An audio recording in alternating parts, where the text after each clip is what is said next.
අයුබෝවන් ජීවයේ රසායනික පදනම 10 වසර විද්‍යාව පළවෙනි පාඩම ඉගෙන ගන්න තමයි දුවේ පුතේ ඔයාලාද මේ ස්මාර්ට් ස්කූල් YouTube channel එකත් එක්ක එකතු වෙලා ඉන්නේ. ඉතින් ඔයාලා මේ වීඩියෝ එක අවසාන මෙතෙක් නැරඹුවොත් ජීවයේ රසායනික පදනම පාඩමට අදාළ කෙටි සටහන්, පාඩමේ කුඩා කොටසින් කොටසට අදාළ ප්‍රධාන පාසල් කීපයක වාර විභාග ප්‍රශ්න සාකච්ඡාව, අපස සාමාන්‍ය පෙළ විභාග ප්‍රශ්න පත්‍ර සාකච්ඡාව හා මතක තබා ගැනීමේ කෙටි ක්‍රම ඔයාලට ඉගෙන ගන්න පුළුවන්. ඉතින් අපි එහෙනම් පාඩමට අවතීර්ණ වෙමු. බලන්න මේ රූප සටහනින් දැක්වෙන්නේ මොනවද කියලා. ජලය. අපි දන්නවා ජලය හැදිලා තියෙන්නේ H2O අණු රාශියක් එකට එකතු වෙලා කියලා. මේ H2O අණුවක් සැලකුවොත් H2O අණුවක් හැදිලා තියෙන මූලද්‍රව්‍ය මොනවද? හයිඩ්‍රජන් සහ ඔක්සිජන්. මේ හයිඩ්‍රජන් පරමාණු දෙකකුත් ඔක්සිජන් පරමාණු එකකුත් එකතු වෙලා තමයි ජලය හැදිලා තියෙන්නේ. එහෙනම් මේ ජලයේ රසායනික පදනම හැදෙන්න දායක වෙලා තියෙන මූලද්‍රව්‍ය වෙන්නේ මොනවද? හයිඩ්‍රජන් සහ ඔක්සිජන්. බලන්න මේ රූප සටහනින් දැක්වෙන්නේ මොනවද කියලා. ලුණු. අපි එදිනදා භාවිතයට ගන්න ලුණු. අපි දන්නවා ලුණු හැදිලා තියෙන්නේ සෝඩියම් ක්ලෝරයිඩ් වලින් කියලා. මේ සෝඩියම් ක්ලෝරයිඩ් එක අණුවක් හැදිලා තියෙන්නේ මොන මූලද්‍රව්‍ය එකතු වෙලාද? සෝඩියම් පරමාණු එකකුත් ක්ලෝරින් පරමාණු එකකුත් එකතු වෙලා තමයි ලුණු හැදිලා තියෙන්නේ. එහෙනම් මේ ලුණු වල රසායනික පදනම හැදෙන්න දායක වෙලා තියෙන මූලද්‍රව්‍ය වෙන්නේ මොනවද? සෝඩියම් හා ක්ලෝරින්. බලන්න මේ රූප සටහනින් දැක්වෙන්නේ මොනවද කියලා. ශාක, සතුන් හා ශුද්‍ර ජීවීන්. මෙන්න මේ ශාක, සතුන් හා ශුද්‍ර ජීවීන් පොදුවේ ජීවීන් විදිහට හඳුන්වන්න පුළුවන්. මෙන්න මේ ජීවීන් හැදිලා තියෙන්නේ මොන මූලද්‍රව්‍ය වලින්ද? ජීවයේ රසායනික පදනම හැදෙන්න දායක වෙලා තියෙන මොන මූලද්‍රව්‍යද? මොන සංයෝගද? අපි දැන් කතා කරා ජලය හැදිලා තියෙන හයිඩ්‍රජන් සහ ඔක්සිජන් වලින්, ලුණු හැදිලා තියෙන්නේ සෝඩියම් හා ක්ලෝරින් වලින්. මෙන්න මේ ජීවීන් හැදිලා තියෙන්නේ මොන මූලද්‍රව්‍ය වලින්ද? මෙන්න මේක තමයි අපි මේ පාඩම පුරාවටම කතා කරන්නේ. එහෙනම් අපි දැන් පාඩමට අවතීර්ණ වෙමු. ජීවීන් ගත්තාම ප්‍රධාන කාණ්ඩ තුනකට වර්ග කරන්න පුළුවන්. ශාක, සතුන් හා ශුද්‍ර ජීවීන් ලෙස. මෙන්න මේ ශාක, සතුන් හා ශුද්‍ර ජීවීන් හැදිලා තියෙන්නේ රසායනික සංයෝග වලින්. රසායනික සංයෝග හැදිලා තියෙන්නේ මූලද්‍රව්‍ය වලින්. මූලද්‍රව්‍යයක් කියන්නේ මොකක්ද? ඔයාලට මතක ඇති ග්‍රේඩ් 8 වලදී අපි ඉගෙන ගත්ත පදාර්ථය ගැන. අපි පදාර්ථය ප්‍රධාන කොටස් දෙකකට වර්ග කරා. සංශුද්ධ ද්‍රව්‍ය සහ සංශුද්ධ නොවන ද්‍රව්‍ය මිශ්‍රණ විදිහට. සංශුද්ධ ද්‍රව්‍ය අපි ප්‍රධාන කොටස් දෙකකට වර්ග කළා. මූලද්‍රව්‍ය සහ සංයෝග ලෙස. එතනදී අපි කතා කරා මූලද්‍රව්‍යයක් කියන්නේ මොකක්ද කියලා. භෞතිකව හරි රසායනික ක්‍රමමකින් හරි වෙනස් ගුණ ඇති ද්‍රව්‍ය වලට තව දුරටත් බෙදන්න බැරි ද්‍රව්‍ය අපි මූලද්‍රව්‍ය විදිහට හැඳින්වුවා. මෙන්න මේ මූලද්‍රව්‍ය තමයි ආවර්තිතා වගුවේ අන්තර්ගත කරලා තියෙන්නේ. ආවර්තිතා වගුවේ මූලද්‍රව්‍ය 120ක් පමණ ඇතුළත් කරලා තියෙනවා. හැබැයි ස්වභාවික පරිසරයේ අපට දකින්න හම්බ වෙන්නේ මේ මූලද්‍රව්‍ය 120 මූලද්‍රව්‍ය 92ක් විතර. විකිරණශීලී හේතු ආදී පදනම් කරගෙන ස්වභාවික පරිසරයේ අපට දකින්න හම්බ වෙන්නේ මූලද්‍රව්‍ය 92යි. ඒ මූලද්‍රව්‍ය 92 මූලද්‍රව්‍ය 25ක් තමයි ජීවී දේහ හැදෙන්න දායක වෙන්නේ. මෙන්න මේ ජීවී දේහය හැදෙන්න දායක වන මූලද්‍රව්‍ය 25 අපිට තවදුරටත් ප්‍රධාන කොටස් දෙකකට වර්ග කරන්න පුළුවන්. ජීවී දේහය හැදෙන්න වැඩි වශයෙන්ම දායක වන මූලද්‍රව්‍ය සහ ජීවී දේහය හැදෙන්න අඩු වශයෙන් දායක වන මූලද්‍රව්‍ය විදිහට. ජීවී දේහය හැදෙන්න වැඩි වශයෙන්ම දායක වන මූලද්‍රව්‍ය තමයි කාබන්, හයිඩ්‍රජන්, ඔක්සිජන් හා නයිට්‍රජන්. ජීවී දේහය හැදෙන්න අඩු වශයෙන්ම දායක වන මූලද්‍රව්‍ය කිහිපයක උදාහරණ මම දක්වලා තියෙනවා. Sulphur, phosphorus, sodium, magnesium, calcium, chlorine ආදී. අපි දැන් මෙතන කතා කරේ දරුවනේ සම්පූර්ණයෙන්ම ජීවීන්, ශාක, සතුන් හා ශුද්‍ර ජීවීන් හැදිලා තියෙන්නේ මොන මූලද්‍රව්‍ය වලින්ද කියලා. අපි දැන් බලමු මේ මානව දේහය හැදිලා තියෙන්නේ මොන මූලද්‍රව්‍ය වලින්ද කියලා. මානව දේහයේ අඩංගු විවිධ මූලද්‍රව්‍ය සංයුතිය ස්කන්ධ ප්‍රතිශතයක් විදිහට මෙන්න මේ ආකාරයේ ප්‍රස්ථාරයකින් අපට නිරූපණය කරන්න පුළුවන්. ප්‍රස්ථාරයට අනුව ඔක්සිජන් 65ක් තියෙනවා, කාබන් 18යි, හයිඩ්‍රජන් 10යි, නයිට්‍රජන් 3ක්, සහ වෙනත් මූලද්‍රව්‍ය 104ක් අන්තර්ගත වෙනවා. මේ ප්‍රස්ථාරය ගත්තහම ප්‍රස්ථාරයේ ස්කන්ධ ප්‍රතිශතය අනුව වැඩි ප්‍රමාණයක් තියෙන්නේ ඔක්සිජන්. 65ක් ඔක්සිජන් තියෙනවා. ඇයි මේ 65%ක්ම ඔක්සිජන් තියෙන්නේ? මොකක්ද මේකට හේතුව? ඒකට හේතුව අපි දැනගන්න ඕන. ජීවීන්ගේ දේහය, මානව දේහය ගත්තහම මානව දේහයේ ශරීර බරින් 3න් 2ක්ම තියෙන ජලය. මෙන්න මේ 3න් 2ක්ම ජලය තියෙන නිසා තමයි දරුවනේ ඔක්සිජන් 65ක් තියෙන්නේ. මම මෙන්න මේ විදිහට කියපුවාම ඔයාලට පොඩි ගැටලුවක් ඇති වෙන්න පුළුවන්. ජලය කියන්නේ H2O. මෙතන හයිඩ්‍රජන් පරමාණු 2ක් තියෙනවා. ඔක්සිජන් පරමාණු 1යි තියෙන්නේ. එහෙනම් මේ හයිඩ්‍රජන් වල නේද? හයිඩ්‍රජන් පරමාණු 2ක්ම තියෙන නිසා හයිඩ්‍රජන් වල නේද ස්කන්ධය වැඩි වෙන්න ඕන කියලා ඔයාලට හිතෙන්න පුළුවන්. නැහැ දරුවනේ. ඇත්තටම ස්කන්ධය වැඩි වෙලා තියෙන්නේ ඔක්සිජන් වල. ඇයි ඔක්සිජන් වල ස්කන්ධය වැඩි වෙලා තියෙන්නේ? ඒකට හේතුව මෙන්න මේකයි. අපි මෙතන දක්වලා තියෙන්නේ මානව දේහයේ අඩංගු මූලද්‍රව්‍ය සංයුතිය ස්කන්ධ ප්‍රතිශතය අනුව තමයි දක්වලා තියෙන්නේ. නැත්නම් මේ පරමාණු සංඛ්‍යාව අනුව නෙවෙයි මේ ප්‍රස්ථාරයේ දක්වලා තියෙන්නේ. අපි පොඩ්ඩක් මේක තවදුරටත් පැහැදිලි කරගමු. මේ පරමාණු වල ස්කන්ධය මනින්නේ මොන වගේද? අපිට කිලෝග්‍රෑම් ග්‍රෑම් වලින් මනින්න පුළුවන්.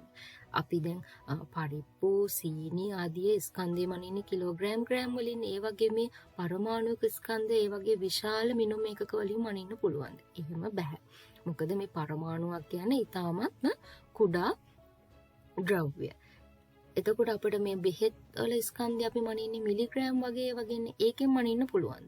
ඒත් බෑ. ඊටත් වැඩිය පරමාණුව කියන එක කුඩයි. අපි පරමාණුවක ස්කන්ධය මනින්න යොදාගන්නේ සාපේක්ෂ පරමාණුක ස්කන්ධ ඒකකට සාපේක්ෂව තමයි අපි ස්කන්ධය මනින්නේ. 10 වසරම ඉදිරි පාඩමකටදී ඔයාලට මේක පැහැදිලිව අවබෝධ කරගන්න පුළුවන්. දල අදහසක් මම මෙතනදී දෙන්නම්. සාපේක්ෂ පරමාණුක ස්කන්ධයට අනුව හයිඩ්‍රජන් වල ස්කන්ධය අපි එකක් විදිහට සලකනවා. මෙතන හයිඩ්‍රජන් පරමාණු 2ක් තියෙන නිසා අපට ස්කන්ධය දෙකක් විදිහට දක්වන්න පුළුවන්. ඔක්සිජන් වල ස්කන්ධය සාපේක්ෂ පරමාණුක ස්කන්ධ ඒකකයට අනුව අපි 16ක් විදිහට ගන්නවා. දැන් බලන්න මෙතන H2O සම්පූර්ණ අණුවක ස්කන්ධය 18ක් විදිහට ගත්තොත් ඒකෙන් දෙකක් තමයි හයිඩ්‍රජන් වලට ඇතුළත් වෙන්නේ, 16ක් තමයි ඔක්සිජන්. ඔයාලට මේකෙන් තේරෙනවා ඇති එහෙනම් ස්කන්ධය වැඩි වෙලා තියෙන්නේ හයිඩ්‍රජන් වලට වඩා ඔක්සිජන් වල. මේ හයිඩ්‍රජන් වලට සාපේක්ෂව ඔක්සිජන් වල ස්කන්ධය වැඩි නිසා තමයි ඔක්සිජන් මෙතන 65ක් වෙලා තියෙන්නේ. අපි දැන් මේ කතා කරපු කුඩා කොටස අපේ ෂෝට් නෝට් එකට ඇතුළත් කරගමු. මානව දේහයේ අඩංගු මූලද්‍රව්‍ය ස්කන්ධ ප්‍රතිශතය අනුව අපිට මෙන්න මේ ආකාරයෙන් දක්වන්න පුළුවන්. අපි දැන් මේ කතා කරේ මූලද්‍රව්‍ය ගැන. අපි දැන් කතා කරමු ජීවීන්ගේ දේහය හැදෙන්න දායක වෙලා තියෙන රසායනික සංයෝග ගැන.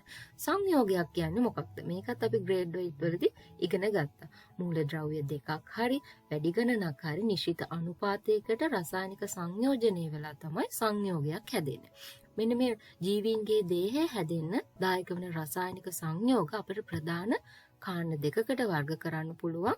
කාබනික සංයෝග සහ අකාබනික සංයෝග ලෙස. මේ කාබනික සංයෝගයක් කියන්නේ මොකක්ද? මේ නම ඇතුළෙම තියෙනවානේ. කාබන් මූලද්‍රව්‍ය අඩංගු සංයෝග කාබනික සංයෝග විදිහට හඳුන්වනවා. මේ සඳහා උදාහරණ විදිහට කාබෝහයිඩ්‍රේට්, ප්‍රෝටීන්, ලිපිඩ, නියුක්ලික් අම්ල සහ විටමින් දක්වන්න පුළුවන්. මේ උදාහරණ අතරිනුත් අපි දැනගන්න ඕන ප්‍රධාන ජෛව අණු ආකාරයට ඇතුළත් වෙන්නේ මොනවද කියලා. ප්‍රධාන ජෛව අණු යටතට ඇතුළත් වෙන්නේ කාබෝහයිඩ්‍රේට්, ප්‍රෝටීන්, ලිපිඩ සහ නියුක්ලික් අම්ල. විටමින් A යටතට ඇතුළත් වෙන්නේ නැහැ. ඔයාලගෙන් දැන් මෙහෙම ප්‍රශ්නයක් ඇහුවොත් ජෛව අණුවක් යනු කුමක්ද යන්න පැහැදිලි කරන්න කිව්වොත් මොකක්ද දෙන්නේ? ජීවී දේහය හැදෙන්න දායක වන ප්‍රධාන කාබනික සංයෝග ජෛව අණු ලෙස හඳුන්වන්න පුළුවන්. ඊළඟට අපි දැනගන්න ඕන මේ ප්‍රධාන ජෛව අණු හැදිලා තියෙන මූලද්‍රව්‍ය මොනවද? කාබෝහයිඩ්‍රේට්, ප්‍රෝටීන්, ලිපිඩ හා නියුක්ලික් අම්ල හැදිලා තියෙන මූලද්‍රව්‍ය මොනවද? සංසන්දනාත්මකව අපි දැනගන්න ඕන. බලන්න කාබෝහයිඩ්‍රේට් හැදිලා තියෙන්නේ කාබන්, හයිඩ්‍රජන් හා ඔක්සිජන් වලින්. ප්‍රෝටීන් හැදිලා තියෙන්නේ කාබන්, හයිඩ්‍රජන්, ඔක්සිජන්, නයිට්‍රජන් හා ඇතැම් ප්‍රෝටීන් වල සල්ෆර් අන්තර්ගත වෙනවා. ලිපිඩ හැදිලා තියෙන්නේ කාබන්, හයිඩ්‍රජන් හා ඔක්සිජන් වලින්. නියුක්ලික් අම්ල හැදිලා තියෙන්නේ කාබන්, හයිඩ්‍රජන්, ඔක්සිජන්, නයිට්‍රජන් සහ ෆොස්ෆරස් කියන මූලද්‍රව්‍ය වලින්. මේ විදිහට ප්‍රධාන ජෛව අණු හැදිලා තියෙන මූලද්‍රව්‍ය මොනවද කියලා සංසන්දනාත්මකව මතක තියාගන්න ඕන. ඊළඟට අපි කතා කරමු අකාබනික සංයෝග ගැන. අකාබනික සංයෝග කියන්නේ මොනවද? කාබන් මූලද්‍රව්‍ය අඩංගු නොවන සංයෝග අකාබනික සංයෝග ලෙස හඳුන්වන්න පුළුවන්. ජීවී දේහයේ තියෙන අකාබනික සංයෝග සඳහා උදාහරණ තමයි ජලය, khනිජ ලවණ සහ වායු වර්ග. හැබැයි දරුවනේ කාබන් අඩංගු වන carbon dioxide, carbon monoxide, කාබනේට, bicarbonate ආදී සංයෝග කිහිපයක් අකාබනික සංයෝග ලෙස හඳුන්වන්න පුළුවන්. ඒ කියන්නේ මේ කාබන් ඩයොක්සයිඩ් අපි දන්නවා රසායනික සූත්‍රයේ CO2, කාබන් මොනොක්සයිඩ් CO ලෙස දක්වන්නේ. මේ වගේ කාබන් මූලද්‍රව්‍ය අන්තර්ගත වෙනවා. හැබැයි කාබන් මූලද්‍රව්‍ය අන්තර්ගත වුණත් කාබනික සංයෝග යටතට ඒවා ඉති වෙන්නේ නැහැ. අකාබනික සංයෝග යටතට තමයි ඇතුළත් වෙන්නේ. ජීවයේ රසායනික පදනම පාඩමේ කුඩා කොටසක් ඉගෙන ගත්තා. ඔයාලට දැන් ප්‍රශ්නයක් මතුවෙන්න පුළුවන් මේ ඉගෙන ගත්තේ පොඩි කොටසක් නේද? මේ පොඩි කොටසෙන් ප්‍රශ්න අහනවද? අපි මොනවද මතක තියාගන්න ඕන? මොන වගේ ප්‍රශ්නද අහන්නේ කියලා ඔයාලට ගැටලුවක් ඇති වෙන්න පුළුවන්. අපි දැන් මේ අපි ඉගෙන ගත්ත කුඩා කොටසින් අහන්නේ මොන වගේ ප්‍රශ්නද කියලා සාකච්ඡා කරමු. බලන්න මිනිසිරුරේ බර අණුව වැඩිම ප්‍රතිශතයක් සහිත මූලද්‍රව්‍ය වනුයේ ඔක්සිජන්, කාබන්, හයිඩ්‍රජන් සහ නයිට්‍රජන් දීලා තියෙනවා. අපි දන්නවා 65%ක්ම තිබ්බේ මොනවද? ඔක්සිජන්. හේතුව උනේ මොකද්ද? මානව දේහයේ බර අණුව 3න් 2ක්ම අන්තර්ගත වුණේ ජලය. ඒක නිසා තමයි ඔක්සිජන් වැඩි වුණේ. ඔයාලට මතක ඇති. හරි. එහෙනම් පිළිතුර වෙන්නේ පළවෙනි පිළිතුර. දෙවෙනි ප්‍රශ්නේ අපි බලමු. සජීවී පදාර්ථයේ අඩංගු වන ප්‍රධාන ජෛව අණු සියල්ලේම අඩංගු වන මූලද්‍රව්‍ය සහිත පිළිතුර කුමක්ද? ඔන්න අපි මෙතනදී දැනගන්න ඕන ප්‍රධාන ජෛව අණු මොනවද කියලා. මොනවද ප්‍රධාන ජෛව අණු? කාබෝහයිඩ්‍රේට්, ප්‍රෝටීන්, ලිපිඩ සහ නියුක්ලික් අම්ල. මෙන්න මේ හතරම අඩංගු වන මූලද්‍රව්‍ය තමයි අහන්නේ. බලන්න මෙන්න මේ හතරම අඩංගු වෙන මූලද්‍රව්‍ය මොනවද? කාබන්, හයිඩ්‍රජන් සහ ඔක්සිජන් මේ ප්‍රධාන ජෛව අණු ආකාර හතරම අන්තර්ගත වෙනවා. එහෙනම් මෙතන පිළිතුර වෙන්නේ මොකක්ද? කාබන්, හයිඩ්‍රජන් සහ ඔක්සිජන්. පිළිතුර අංක 4. බලන්න ඊළඟ ප්‍රශ්නය. සජීවී පදාර්ථයේ ප්‍රධාන ජෛව අණු අතරින් නයිට්‍රජන් මූලද්‍රව්‍ය අඩංගු ජෛව අණු ලෙස සැලකෙන්නේ. බලන්න නයිට්‍රජන් අඩංගුනේ මොන සංයෝගවලද? බලන්න මේ නයිට්‍රජන් තියෙන ප්‍රෝටීන් සහ නියුක්ලික් අම්ලවල. ප්‍රෝටීන් සහ න්‍යෂ්ටික අම්ල අංක 3 උත්තරය. ඊළඟට අහනවා ජීවී දේහයේ රසායනික පදනම ගැන සැලකන විට එහි අඩංගු ප්‍රධාන මූලද්‍රව්‍ය අතර වැඩියෙන්ම හා අඩුවෙන්ම පිහිටන මූලද්‍රව්‍ය පිළිවෙලින්. බලන්න ප්‍රධාන මූලද්‍රව්‍ය වර්ග 4යි තිබ්බේ කාබන්, හයිඩ්‍රජන්, ඔක්සිජන් හා නයිට්‍රජන්. ස්කන්ධය අනුව වැඩිපුරම තිබ්බේ මොනවද? ඔක්සිජන්. අඩුවෙන්ම තිබ්බේ නයිට්‍රජන්. ඔක්සිජන් 65%ක් තියෙනවා, නයිට්‍රජන් 3යි තියෙන්නේ. ඔක්සිජන් හා නයිට්‍රජන් පිළිතුර අංක 2. කාබනික සංයෝගයක් සඳහා උදාහරණයක් වන්නේ බලන්න ජලය, khනිජ ලවණ සහ කාබන් ඩයොක්සයිඩ් අන්තර්ගත වුණේ අකාබනික සංයෝග යටතට. මෙතන විටමින් දීලා තියෙනවා. බලන්න විටමින් ප්‍රධාන ජෛව අණු ආකාර වලට අයිති නොවුනත් ඒක කාබනික සංයෝගයක් වුණා. එහෙනම් මෙතන පිළිතුර වෙන්න ඕන අංක 3 විටමින්. නෝට් එක මතක නැත්නම් ආපහු මෙතනින් මතක් කරගන්න පුළුවන්. හරි. ඊළඟ ප්‍රශ්න බලමු. පහත දක්වා ඇත්තේ මානව දේහයේ අඩංගු විවිධ මූලද්‍රව්‍ය ස්කන්ධය අනුව ප්‍රතිශතයයි A, B හා C මූලද්‍රව්‍යයන්. A, B හා C මූලද්‍රව්‍යයන් 65%ක් තිබ්බේ ඔක්සිජන්, 18%ක් තිබ්බේ කාබන්, 10%ක් තිබ්බේ හයිඩ්‍රජන්. එහෙනම් ඔක්සිජන්, කාබන් හා හයිඩ්‍රජන් පිළිතුර අංක 2. කාබනික සංයෝග යටතේ ප්‍රධාන ජෛව අණු ආකාර 4ක් ගැන කතා කරා. කාබෝහයිඩ්‍රේට්, ප්‍රෝටීන්, ලිපිඩ සහ නියුක්ලික් අම්ල ගැන. මේ අතරින් ප්‍රධාන ජෛව අණු ආකාරයක් වන කාබෝහයිඩ්‍රේට් ගැන අපි ඉගෙන ගමු. පෘථුවිය මතු පිට තිබෙන සුලභ කාබනික සංයෝගය වෙන්නේ කාබෝහයිඩ්‍රේට්. ඇයි පෘථුවිය මතු පිට තියෙන සුලභ කාබනික සංයෝගය කාබෝහයිඩ්‍රේට් වෙන්නේ? මේකට ප්‍රධාන හේතුව තමයි ශාක. ශාක ප්‍රභා සංශ්ලේෂණය මගින් ග්ලූකෝස් නිෂ්පාදනය කරනවා. මේ නිෂ්පාදනය කරන ග්ලූකෝස් ශාකයේ සංචිත ස්ථානවල පිෂ්ඨයේ විදිහට සංචිත කරනවා. ඒ වගේම තමයි ශාක සෛලයක් ගත්තාම මේ සෛල බිත්තිය ඇදිලා තියෙන සෙලියුලෝස් වලින්. ඉතින් මේ ලූකෝස්, පිෂ්ඨය, සෙලියුලෝස් කියන මේ ආකාර තුනම කාබෝහයිඩ්‍රේට් වෙනවා. මෙන්න මේ හේතුව නිසා තමයි සුලභ කාබනික සංයෝගය කාබෝහයිඩ්‍රේට් වෙන්නේ. අපි දැන් පොඩි වෙලාවකට කලින් කතා කරා කාබෝහයිඩ්‍රේට් හැදිලා තියෙන මූලද්‍රව්‍ය මොනවද කියලා. කාබන්, හයිඩ්‍රජන් සහ ඔක්සිජන්. අපි දැනගන්න ඕන මේ කාබෝහයිඩ්‍රේටයක් ඇතුලේ හයිඩ්‍රජන් සහ ඔක්සිජන් සංයෝජනය වෙලා තියෙන්නේ කොහොමද කියලා. ඇත්තටම දරුවනේ කාබෝහයිඩ්‍රේට් එක හයිඩ්‍රජන් සහ ඔක්සිජන් මූලද්‍රව්‍ය සංයෝජනය වෙලා තියෙන්නේ දෙකට එක අනුපාතයෙන්. ඒ කියන්නේ හයිඩ්‍රජන් පරමාණු දෙකක් සම්බන්ධ වුණොත් ඒකට එක ඔක්සිජන් පරමාණුවක් සම්බන්ධ වෙනවා. මේක හොඳට මතක තියාගන්න. ඇතැම් බහුවර්ණ ප්‍රශ්නවල මේ හයිඩ්‍රජන් සහ ඔක්සිජන් මාරු කරලා දෙනවා. ඒ කියන්නේ ඔක්සිජන් හා හයිඩ්‍රජන් මූලද්‍රව්‍ය සංයෝජනය වෙලා තියෙන දෙකට එක අනුපාතයෙන් කියලා. එහෙම නෙවෙයි හයිඩ්‍රජන් දෙකකට තමයි ඔක්සිජන් එකක් සම්බන්ධ වෙන්නේ. නැත්නම් ඔක්සිජන් දෙකකට හයිඩ්‍රජන් එකක් නෙවෙයි. හරියට නිකන් ජල අණුවක් වගේ. ජල අණුවක් අපි කියන්නේ H2O කියලානේ. එතනත් හයිඩ්‍රජන් පරමාණු දෙකකට ඔක්සිජන් පරමාණු එකක් තමයි සම්බන්ධ වෙලා තියෙන්නේ. ඒ විදිහට මතක තියාගන්න මේ හයිඩ්‍රජන් සහ ඔක්සිජන් මූලද්‍රව්‍ය සංයෝජනය වෙන්නේ දෙකට එක අනුපාතයෙන් කියන එක අපි තවදුරටත් පැහැදිලි කරගමු. බලන්න මම මෙතන සංයෝග කීපයක් දීලා තියෙනවා. බලන්න පළවෙනි සංයෝගයේ ග්ලූකෝස් C6යි H12යි O6යි. මෙතන හයිඩ්‍රජන් පරමාණු 12ක් තියෙනවා. ඔක්සිජන් පරමාණු 6යි තියෙන්නේ. මේ 12 සහ 6 කියන දෙකම අපිට 6ෙන් බෙදන්න පුළුවන්. 12 6ෙන් බෙදපුවාම 2යි. 6 6ෙන් බෙදපුවාම 1යි. බලන්න එහෙනම් මෙතන හයිඩ්‍රජන් සහ ඔක්සිජන් වල අනුපාතය වෙලා තියෙන කීයද? 2ට 1යි. එහෙනම් මේක කාබෝහයිඩ්‍රේටයක් වෙනවා. බලන්න දෙවෙනි සංයෝගයේ හයිඩ්‍රජන් පරමාණු 22යි, ඔක්සිජන් පරමාණු 11යි. මේ 22 සහ 11 කියන දෙකම අපිට 11ෙන් බෙදන්න පුළුවන්. එතකොටත් අපිට හයිඩ්‍රජන් සහ ඔක්සිජන් වල අනුපාතය 2ට 1 විදිහට ලැබෙනවා. බලන්න මේ තුන්වෙනි අණුව දිහා එතන හයිඩ්‍රජන් පරමාණු 12යි, ඔක්සිජන් පරමාණු 4යි. මේ 12 සහ 4 කියන දෙකම 4ෙන් බෙදපුවාම 12 4ෙන් බෙදපුවාම 3යි, 4 4ෙන් බෙදපුවාම 1යි. බලන්න මෙතන හයිඩ්‍රජන් පරමාණු 3කට ඔක්සිජන් පරමාණු එකක් තමයි සම්බන්ධ වෙලා තියෙන්නේ. එහෙනම් මෙන්න මේ සංයෝගය කාබෝහයිඩ්‍රේටයක් වෙනවද? නැහැ, කාබෝහයිඩ්‍රේටයක් වෙන්නේ නැහැ. ඇයි? හයිඩ්‍රජන් 3කට ඔක්සිජන් එකක් තමයි සම්බන්ධ වෙලා තියෙන්නේ. ඒ කියන්නේ දෙකට එක අනුපාතයට නෙවෙයි සංයෝජනීය වෙලා තියෙන්නේ. ඒක නිසා මෙන්න මේ සංයෝගය කාබෝහයිඩ්‍රේටයක් වෙන්නේ නැහැ. අපි අවසාන සංයෝගය දිහා බලමු. මෙතන හයිඩ්‍රජන් පරමාණු 10ක් තියෙන, ඔක්සිජන් පරමාණු 5යි තියෙන්නේ. 10 සහ 5 කියන දෙකම අපිට 5ෙන් බෙදන්න පුළුවන්. ඒ විදිහට ගත්තාමත් අපිට මෙතන දෙකට එක අනුපාතයෙන් තමයි සම්බන්ධ වෙලා තියෙන්නේ. මම හිතනවා දරුවනේ ඔයාලට පැහැදිලි වෙන්නේ නැති කියලා. හයිඩ්‍රජන් සහ ඔක්සිජන් මූලද්‍රව්‍ය සංයෝජනය වෙලා තියෙන්නේ දෙකට එක අනුපාතයෙන්ද කියලා සංයෝගයක් ඔයාලට ලබා දුන්නොත් හොයා ගන්න විදිය ඔයාලට පැහැදිලි වෙන්නේ නැති කියලා මම හිතනවා.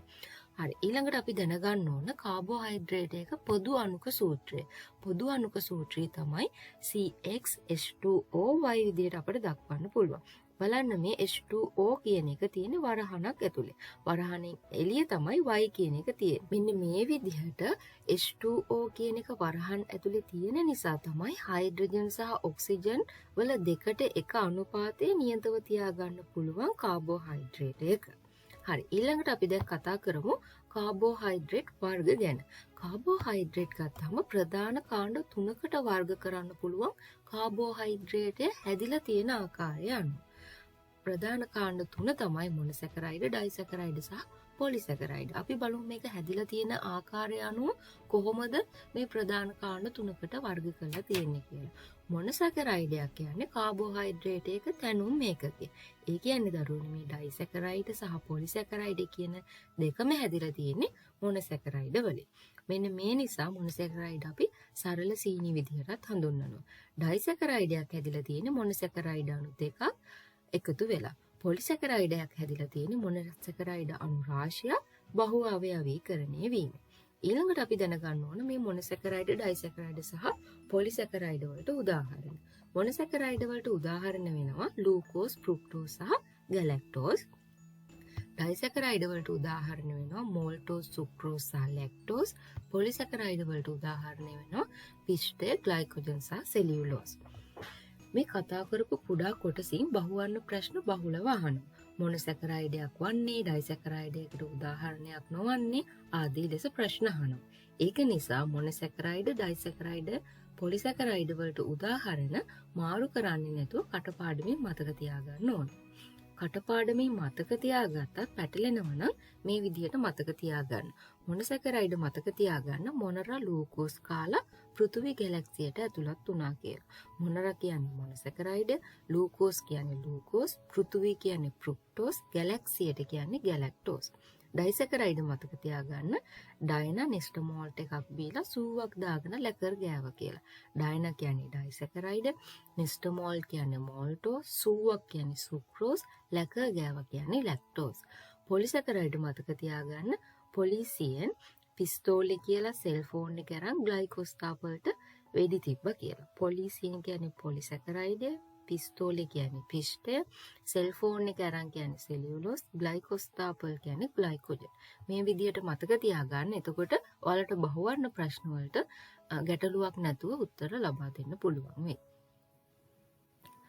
කාබෝහයිඩ්‍රේට් ආකාරයක් වෙන මොනොසැකරයිඩ ගැන අපි කතා කරමු. මොනොසැකරයිඩ කාබෝහයිඩ්‍රේට් වල හැනුම් ඒකකයේ විදිහට හඳුන්වනවා. ඒ කියන්නේ ඩයිසැකරයිඩ සහ පොලිසැකරයිඩ හැදිලා තියෙන්නේ මොනොසැකරයිඩ වලින්. ඒක නිසා තමයි කාබෝහයිඩ්‍රේට් වල හැනුම් ඒකකය මොනොසැකරයිඩයක් විදිහට හඳුන්වන්නේ. ඒ නිසා මේක සරල සීනි විදිහට හඳුන්වනවා. ඒ වගේම තමයි මොනොසැකරයිඩ ස්පටික රූපී ස්වරූපයක් තියෙනවා. ජලයේ තියෙනවා. සාමාන්‍යයෙන් පැණි රසයි. මොනොසැකරයිඩ වලට උදාහරණ විදිහට අපි කතා කරා ලූකෝස්, ෆ්‍රුක්ටෝස් සහ ගැලැක්ටෝස් ගැන. අපි දැන් ලූකෝස් ගැන කතා කරමු. මේ පැණිවල සහ ඇතැම් පළතුරු වල ලූකෝස් අන්තර්ගත වෙනවා.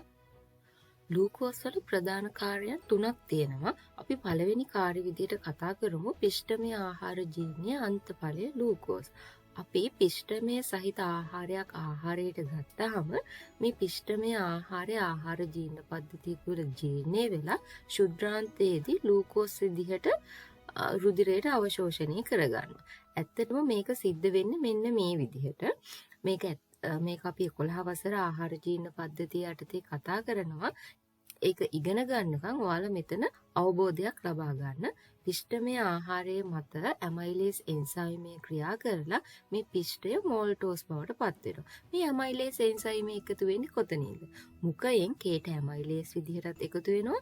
මේ අග්න්‍යාශය මගිනුත් ඇමයිලේස් එන්සයිමය ශ්‍රාවය කරනවා. මේ මුඛයේදී එකතු වෙන කේට ඇමයිලේස් මගින් පිෂ්ඨය මෝල්ටෝස් බවට පත් වෙනවා කියන එක ඔයාලට අත්දැකීමෙන්ම දැනිලා ඇති. අපි පාන් කෑල්ලක් හරි බත් ස්වල්පයක් හරි වැඩිපුර කටේ තියලා හැපුවොත් අපට පැණි රසක් දැනෙනවා.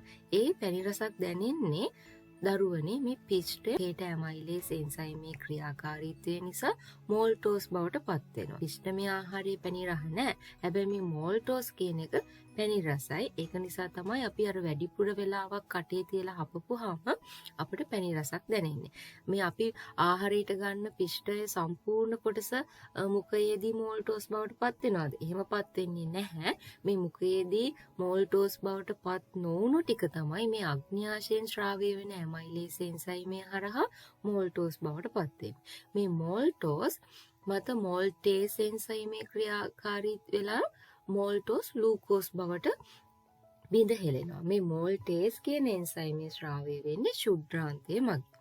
මෙන්න මේ විදිහට පිෂ්ඨය මෝල්ටෝස් බවට පත් වෙනවා. මෝල්ටෝස් ලූකෝස් බවට පත් වෙනවා. ඒක නිසා තමයි පිෂ්ඨමය ආහාර ජීර්ණයේ අන්තඵලය ලූකෝස් විදිහට හඳුන්වන්නේ. අපි ඊළඟ කාර්යය ගැන කතා කරමු. ශාක ප්‍රභා සංශ්ලේෂණයේදී ලූකෝස් නිෂ්පාදනය කරනවා.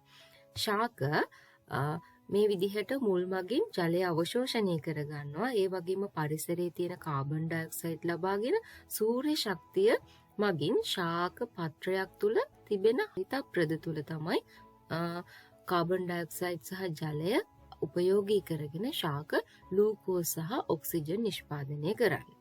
ඊළඟ කාර්යයක් අපි කතා කරමු. සෛලීය ශ්වසනයේදී ලූකෝස් බිඳ හෙලීමේ ශක්තිය නිෂ්පාදනය කරනවා. මේ සෛලීය ශ්වසනය කියද්දිම මතක් වෙන්නේ මොකක්ද? ගොඩක් ළමයිගෙන් ප්‍රශ්නේ සෛලීය ශ්වසනය කියන්නේ මොකක්ද කියන එක ගොඩක් ළමයිගෙන් අහුවොත් කියන්නේ උස්ම ගන්න එක සහ උස්ම පිට කරන එක. ඒ කියන්නේ ආශ්වාසය සහ ප්‍රාශ්වාසය කියන දේ තමයි සෛලීය ශ්වසනය කියන්නේ කියලා ඔයාලා හිතාගෙන ඉන්නේ. ඇත්තටම සෛලීය ශ්වසනය කියන්නේ ඒකද? නැහැ දරුවනේ. සෛලීය ශ්වසනය කියන එක සිද්ධ වෙන්නේ මේ මයිටොකොන්ඩ්‍රියම ඇතුලේ. මේ මයිටොකොන්ඩ්‍රියම කියන්නේ මොකක්ද කියන එක ශාක හා සත්ත්ව සෛල ගැන අපි ඉගෙන ගද්දි කතා කරනවා. දැනට මතක තියාගන්න සෛලීය ශ්වසන ක්‍රියාවලිය සිද්ධ වෙන්නේ මයිටොකොන්ඩ්‍රියම තුල කියලා. මේ සෛලීය ශ්වසනය මෙන්න මේ විදිහට සිද්ධ වෙන්නේ. අපි දැන් කතා කරානේ අපි ආහාර පිෂ්ඨමය ආහාරයක් ගත්තොත් ආහාර ජීර්ණ පද්ධතිය තුල ඒක ජීර්ණය වෙලා ග්ලූකෝස් විදියට රුධිරයට අවශෝෂණය කරගන්නවා කියලා. මෙන්න මේ අවශෝෂණය කරගත්ත ග්ලූකෝසුත් අපි ආශ්වාසයෙන් ලබා ගත්තේ. ඒ කියන්නේ අපි උස්ම ගද්දි ලබා ගන්න ඔක්සිජනුත් මේ මයිටොකොන්ඩ්‍රියම තුල ක්‍රියාකාරී වෙලා කාබන් ඩයොක්සයිඩ් ජලය සහ ශක්තිය නිෂ්පාදනය කරනවා. ඒක මේ ග්ලූකෝස් බිඳ වැටීමෙන් තමයි මේ ශක්තිය කියන දේ නිෂ්පාදනය කරන්නේ. ශක්තිය අපට හරිම වැදගත්. අපේ ශරීරයේ හැදිලා තියෙන සෑම සෛලයකම ක්‍රියාකාරීත්වය සඳහා ශක්තිය අවශ්‍ය වෙනවා. මේ ග්ලූකෝස් බිඳ හෙලීමෙන් තමයි ශක්තිය නිෂ්පාදනය කරන්නේ. හරි. ඔන්න එහෙනම් අපි දැන් ග්ලූකෝස් වල ප්‍රධාන කාර්යයන් 3ක් ඉගෙන ගත්තා. පොඩ්ඩක් මතක් කරන්න.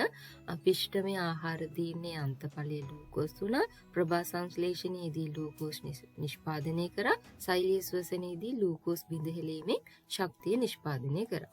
ඊළඟ මොනොසැකරයිඩ් සඳහා උදාහරණයක් වෙන ෆ්‍රුක්ටෝස් ගැන කතා කරමු. මේ පැණි වල ඇතැම් පළතුරු වල වට්ටක්ක සහ කැරට් වල ෆ්‍රුක්ටෝස් අන්තර්ගත වෙනවා. ඒ වගේම තමයි පළතුරු සීනි විදිහට අපිට මේ ෆ්‍රුක්ටෝස් හඳුන්වන්න පුළුවන්. අමු පළතුරු ඉදෙන විට ඒවා තුල ෆ්‍රුක්ටෝස් හැදෙනවා. මේ අමු පළතුරක් ඉදෙද්දී ෆ්‍රුක්ටෝස් හැදෙනවා. අමු පළතුරක් අපි ආහාරයට ගත්තොත් ඒක ඇඹුල් රහක් නේ දැනෙන්නේ. හැබැයි අපි ඉදුණු පළතුරක් ආහාරයට ගත්තොත් අපිට පැණි රසක් දැනෙනවා. ඒ පැණි රසක් දැනෙන්නේ දරුවනේ මේ පළතුර ඉදෙද්දී, කියන්නේ ශාක හෝමෝන ආදී බලපෑම මත පළතුර ඉදෙද්දී ඒක ඇතුලේ ෆ්‍රුක්ටෝස් හැදිලා තියෙන නිසා තමයි අපිට පැණි රසක් දැනෙන්නේ. ඒ වගේම තමයි පැණි රසයෙන් වැඩිම සීනි වර්ගය වෙන්නේ ෆ්‍රුක්ටෝස්. ඊළඟ මොනොසැකරයිඩ් ආකාරය ගැන අපි කතා කරමු. ගැලැක්ටෝස්. කිරි ආහාරවල තමයි ගැලැක්ටෝස් අන්තර්ගත වෙන්නේ. ලැක්ටෝස් ජීර්ණයේ අන්තඵලය තමයි ගැලැක්ටෝස් වෙන්නේ. මේ ලැක්ටෝස් ජීර්ණයේ අන්තඵලය ගැලැක්ටෝස් වෙන්නේ කොහොමද කියන එක මම ඩයිසැකරයිඩ් යටතේ කතා කරද්දි කියා දෙන්නම්. ඒ වගේම තමයි මේ ගැලැක්ටෝස් වල පැණි රසක් නැහැ. අපි දැන් ඔන්න මොනොසැකරයිඩ් ගැන ඉගෙන ගත්තා. අපි මොනොසැකරයිඩ් ගැන ඉගෙන ගත්තදී මේ විදිහට ෂෝට් නෝට් එකක් හදාගමු. මොනොසැකරයිඩ් කාබෝහයිඩ්‍රේට් වල තැනුම් එකකේ සරල සීනි විදිහට හඳුන්වනවා. ජලයේ දියවේ පැණි රසයි ස්ෆටික ස්වරූපයක් තියෙනවා. මොනොසැකරයිඩ් වලට උදාහරණ තුනයි ග්ලූකෝස්, ෆ්‍රුක්ටෝස් සහ ගැලැක්ටෝස්. ග්ලූකෝස් ගැන කතා කරා පිෂ්ඨමය ආහාර ජීර්ණයේ අන්තඵලය, ප්‍රභා සංශ්ලේෂණයේදී ග්ලූකෝස් නිෂ්පාදනය කරා, සෛලීය ශ්වසනයේදී බිඳ හෙලලා ශක්තිය නිෂ්පාදනය කරා. ෆ්‍රුක්ටෝස් පළතුරු සීනි, පැණි රසයෙන් වැඩිම සීනි ආකාරය. ගැලැක්ටෝස් පැණි රසක් නැහැ. කිරි ආහාරවල තමයි ගැලැක්ටෝස් අන්තර්ගත වුනේ. කාබෝහයිඩ්‍රේට් සෑදී ඇති ආකාරය අනුව අපි ප්‍රධාන කාණ්ඩ 3කට වර්ග කරා. මොනොසැකරයිඩ්, ඩයිසැකරයිඩ් හා පොලිසැකරයිඩ් ලෙස. මොනොසැකරයිඩ් ගැන අපි ඉගෙන ගත්තා. දැන් අපි ඉගෙන ගමු ඩයිසැකරයිඩ් ගැන. ඩයිසැකරයිඩයක් හැදිලා තියෙන්නේ මොනොසැකරයිඩ් අණු දෙකක් එකතු වෙලා. මොනොසැකරයිඩ් අණු දෙකක් එකතු වීමෙන් ඩයිසැකරයිඩයක් හැදෙද්දී ජල අණුවක් ඉවත් වෙනවා. ඩයිසැකරයිඩයක් සෑදෙන ආකාරය උදාහරණයක් සමග පැහැදිලි කරගමු. බලන්න මෙතන ග්ලූකෝස් අණු දෙකක් තියෙනවා. C6යි H12යි O6යි කියන්නේ ග්ලූකෝස්. අපි දන්නවා ග්ලූකෝස් කියන්නේ මොනොසැකරයිඩ්. බලන්න මේ ග්ලූකෝස් අණු දෙකක් එකතු වෙලා හැදෙන ඩයිසැකරයිඩයේ කාබන්, හයිඩ්‍රජන් සහ ඔක්සිජන් කොපමණ ප්‍රමාණ වලින් තියෙන්න ඕනද? බලන්න කාබන්, මෙතන කාබන් 6යි, මෙතන කාබන් 6යි. එහෙනම් හැදෙන ඩයිසැකරයිඩයේ කාබන් 12ක් තියෙන්න ඕන. හයිඩ්‍රජන් 12යි, මෙතන 12යි, හයිඩ්‍රජන් 24ක් තියෙන්න ඕන. ඔක්සිජන් 6යි 6යි 12ක් තියෙන්න ඕන. බලන්න හැදිලා තියෙන ඩයිසැකරයිඩයේ කාබන්, හයිඩ්‍රජන් සහ ඔක්සිජන් මේ ආකාරයෙන් තියෙනවද? 6යි 6යි 12යි කාබන් නම් 12ක් තියෙනවා. බලන්න හයිඩ්‍රජන් 12යි 12යි 24ක් තියෙනවනේ. හැබැයි මෙතන හයිඩ්‍රජන් කීයද තියෙන්නේ? 22යි. මෙතන ඔක්සිජන් 6යි 6යි 12ක් වෙන්න ඕනේ. හැබැයි මෙතන තියෙන්නේ ඔක්සිජන් 11යි. මෙතන හයිඩ්‍රජන් දෙකක් අඩු වෙලා තියෙනවා. මෙතන ඔක්සිජන් එකක් අඩු වෙලා තියෙනවා. එහෙනම් මේ අඩු වුණු හයිඩ්‍රජන් දෙකත් අඩු වුණු ඔක්සිජන් එකත් එකතු වෙලා තමයි H2O අණුවක් හැදලා තියෙන්නේ. මං හිතනවා මේක පැහැදිලි වෙන්න ඇති කියලා ඩයිසැකරයිඩයක් හැදෙද්දී ජල අණුවක් ඉවත් වෙන්නේ කොහොමද කියලා. ඊළඟට අපි දැනගන්න ඕන මේ ඩයිසැකරයිඩයකට ජල අණුවක් එකතු වීමෙන් මොනොසැකරයිඩයක් ලබා ගන්න පුළුවන්. මේ ඩයිසැකරයිඩයකට ජල අණුවක් එකතු වීම අපි හඳුන්වනවා ජල විච්ඡේදනය කියලා. බලන්න දරුවනේ මේක සිද්ධ වෙන්නේ මේමයි. ඩයිසැකරයිඩයකට ජල අණුවක් එකතු වුනහම ආපහු නැවත මොනොසැකරයිඩ අණු දෙකක් ලබා ගන්න පුළුවන්. ඩයිසැකරයිඩ නිපදවීම හා ඩයිසැකරයිඩ වල ජල විච්ඡේදනය අපිට එකම ප්‍රතික්‍රියාවක මතක තියාගන්න පුළුවන්. ඒක වෙන වෙනම මතක තියාගන්න උත්සාහ කරන්න එපා. එකම ප්‍රතික්‍රියාවේ දෙපැත්තට තමයි මේක සිද්ධ වෙන්නේ. මේ විදිහට මතක තියාගන්න. එතකොට ඔයාලට පැටලෙන්නේ නැහැ. මේ විදිහට මොනොසැකරයිඩ අණු දෙකක් එකතු වෙලා ඩයිසැකරයිඩයක් සහ ජල අණුවක් හැදෙනවා. මේ ඩයිසැකරයිඩකට ජල අණුවක් එකතු වෙලා නැවත මොනොසැකරයිඩ අණු දෙකක් ලබා ගන්න පුළුවන් කියලා මතක තියාගන්න. මෙන්න මේක ඩයිසැකරයිඩ නිපදවීම සහ ඩයිසැකරයිඩ ජල විච්ඡේදනය. ඩයිසැකරයිඩ වලට උදාහරණ තුනක් අපි කතා කරා. ඩයිසැකරයිඩ වලට උදාහරණ උනේ මොනවද?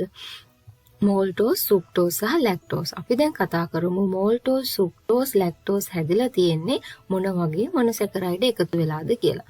අපි ඉස්සරම කතා කරමු මෝල්ටෝස් ගැන. මෝල්ටෝස් අණුවක් හැදෙන්නේ ග්ලූකෝස් අණු දෙකක් එකතු වෙලා මෝල්ටෝස් අණුවක් හැදෙනවා. ජල අණුවක් ඉවත් වෙලා යනවා. මේ දිශාවට සිද්ධ වෙන එක අපි නිපදවීමක් විදිහට ගන්නවා. එහෙනම් ජල විච්ඡේදනය වීමෙන් හැදෙන්න ඕන මොකද්ද? මෝල්ටෝස් අණුවකට ජල අණුවක් එකතු වෙලා ග්ලූකෝස් අණු දෙකක් ආපහු ලැබෙන්න පුළුවන්. ඊළඟට අපි කතා කරමු සුක්‍රෝස් ගැන. සුක්‍රෝස් අණුවක් හැදලා තියෙන්නේ ග්ලූකෝස් අණුවකට ෆ්‍රුක්ටෝස් අණුවක් එකතු වෙලා සුක්‍රෝස් සහ ජලය හැදෙනවා. මේක ග්ලූකෝස් නිපදවීම. සුක්‍රෝස් අණුවකට ජල අණුවක් එකතු වුණොත් ග්ලූකෝස් අණුවක් සහ ෆ්‍රුක්ටෝස් අණුවක් නැවත ලබා ගන්න පුළුවන්. මේ අතර සිද්ධ වෙන්නේ ජල විච්ඡේදනය. ලැක්ටෝස් අණුවක් හැදෙන්නේ ග්ලූකෝස් අණුවකට ගැලැක්ටෝස් අණුවක් එකතු වෙලා ලැක්ටෝස් සහ ජලය හැදෙනවා. ඒ වගේම ලැක්ටෝස් අණුවකට ජල අණුවක් එකතු වෙලා මේ දිශාවට සිද්ධ වෙනවා ප්‍රතික්‍රියාව. එහෙනම් ග්ලූකෝස් සහ ගැලැක්ටෝස් එතන සිද්ධ වෙන්නේ ජල විච්ඡේදනය. මේක හරිම වැදගත්. මේක අනිවාර්යයෙන්ම මතක තියාගන්න ඕන. මෝල්ටෝස්, සුක්ටෝස්, ලැක්ටෝස් නිෂ්පාදනය වීම සහ මෝල්ටෝස්, සුක්‍රෝස්, ලැක්ටෝස් ජල විච්ඡේදනය වෙන්නේ කොහොමද කියලා. බලන්න දරුවනේ මේ මෝල්ටෝස්, සුක්ටෝස්, ලැක්ටෝස් හැම එකක්ම හැදෙන්න ග්ලූකෝස් අණුවක් නම් දායක වෙලා තියෙනවානේ. මේ හැම එකෙම ග්ලූකෝස් අණුවක් තියෙනවා. බලන්න ලැක්ටෝස් අණුව හැදෙන විදිහ පහසුවෙන් මතක තියාගන්නේ කොහොමද? මේ තුනේම ග්ලූකෝස් තියෙනවා. ඒක මතක තියාගන්න. ඒකට ග්ලූකෝස් අණුවක් කොහොමද තියෙනවා? මෙතෙන්න එකතු වෙන මොනොසැකරයිඩ ආකාරය තමයි ගැලැක්ටෝස්. බලන්න මේ ගෑන අයින් වුණාම මොකද්ද තියෙන්නේ? ලැක්ටෝස් නේ. එහෙනම් ඒ විදිහට ඒක මතක තියාගන්න. ඊළඟට අපි මේ මෝල්ටෝස්, සුක්ටෝස් සහ ලැක්ටෝස් ගැන වෙන වෙනම කතා කරමු. මෝල්ටෝස් තියෙන්නේ පරෝහණය වෙන බීජවල මෝල්ටෝස් අන්තර්ගත වෙනවා. මෝල්ටෝස් අණුවක් හැදිලා තියෙන්නේ කොහොමද? ග්ලූකෝස් අණු දෙකක් එකතු වෙලා මෝල්ටෝස් අණුවක් හැදිලා ජල අණුවක් ඉවත් වුණා. පිෂ්ඨමය ආහාර ජීර්ණයේ අතරමැදි ඵලය තමයි මෝල්ටෝස්. අපි ග්ලූකෝස් ගැන කතා කරා මතක ඇති. පිෂ්ඨමය ආහාර ජීර්ණයේ අන්තඵලය තමයි ග්ලූකෝස් උනේ. අතරමැදි ඵලය මොකක්ද උනේ? වලට මතක ඇති මේ ප්‍රතික්‍රියාව මතක නැහැ. මේ බලන්න අතරමැදි ඵලය මොකක්ද? මෝල්ටෝස්.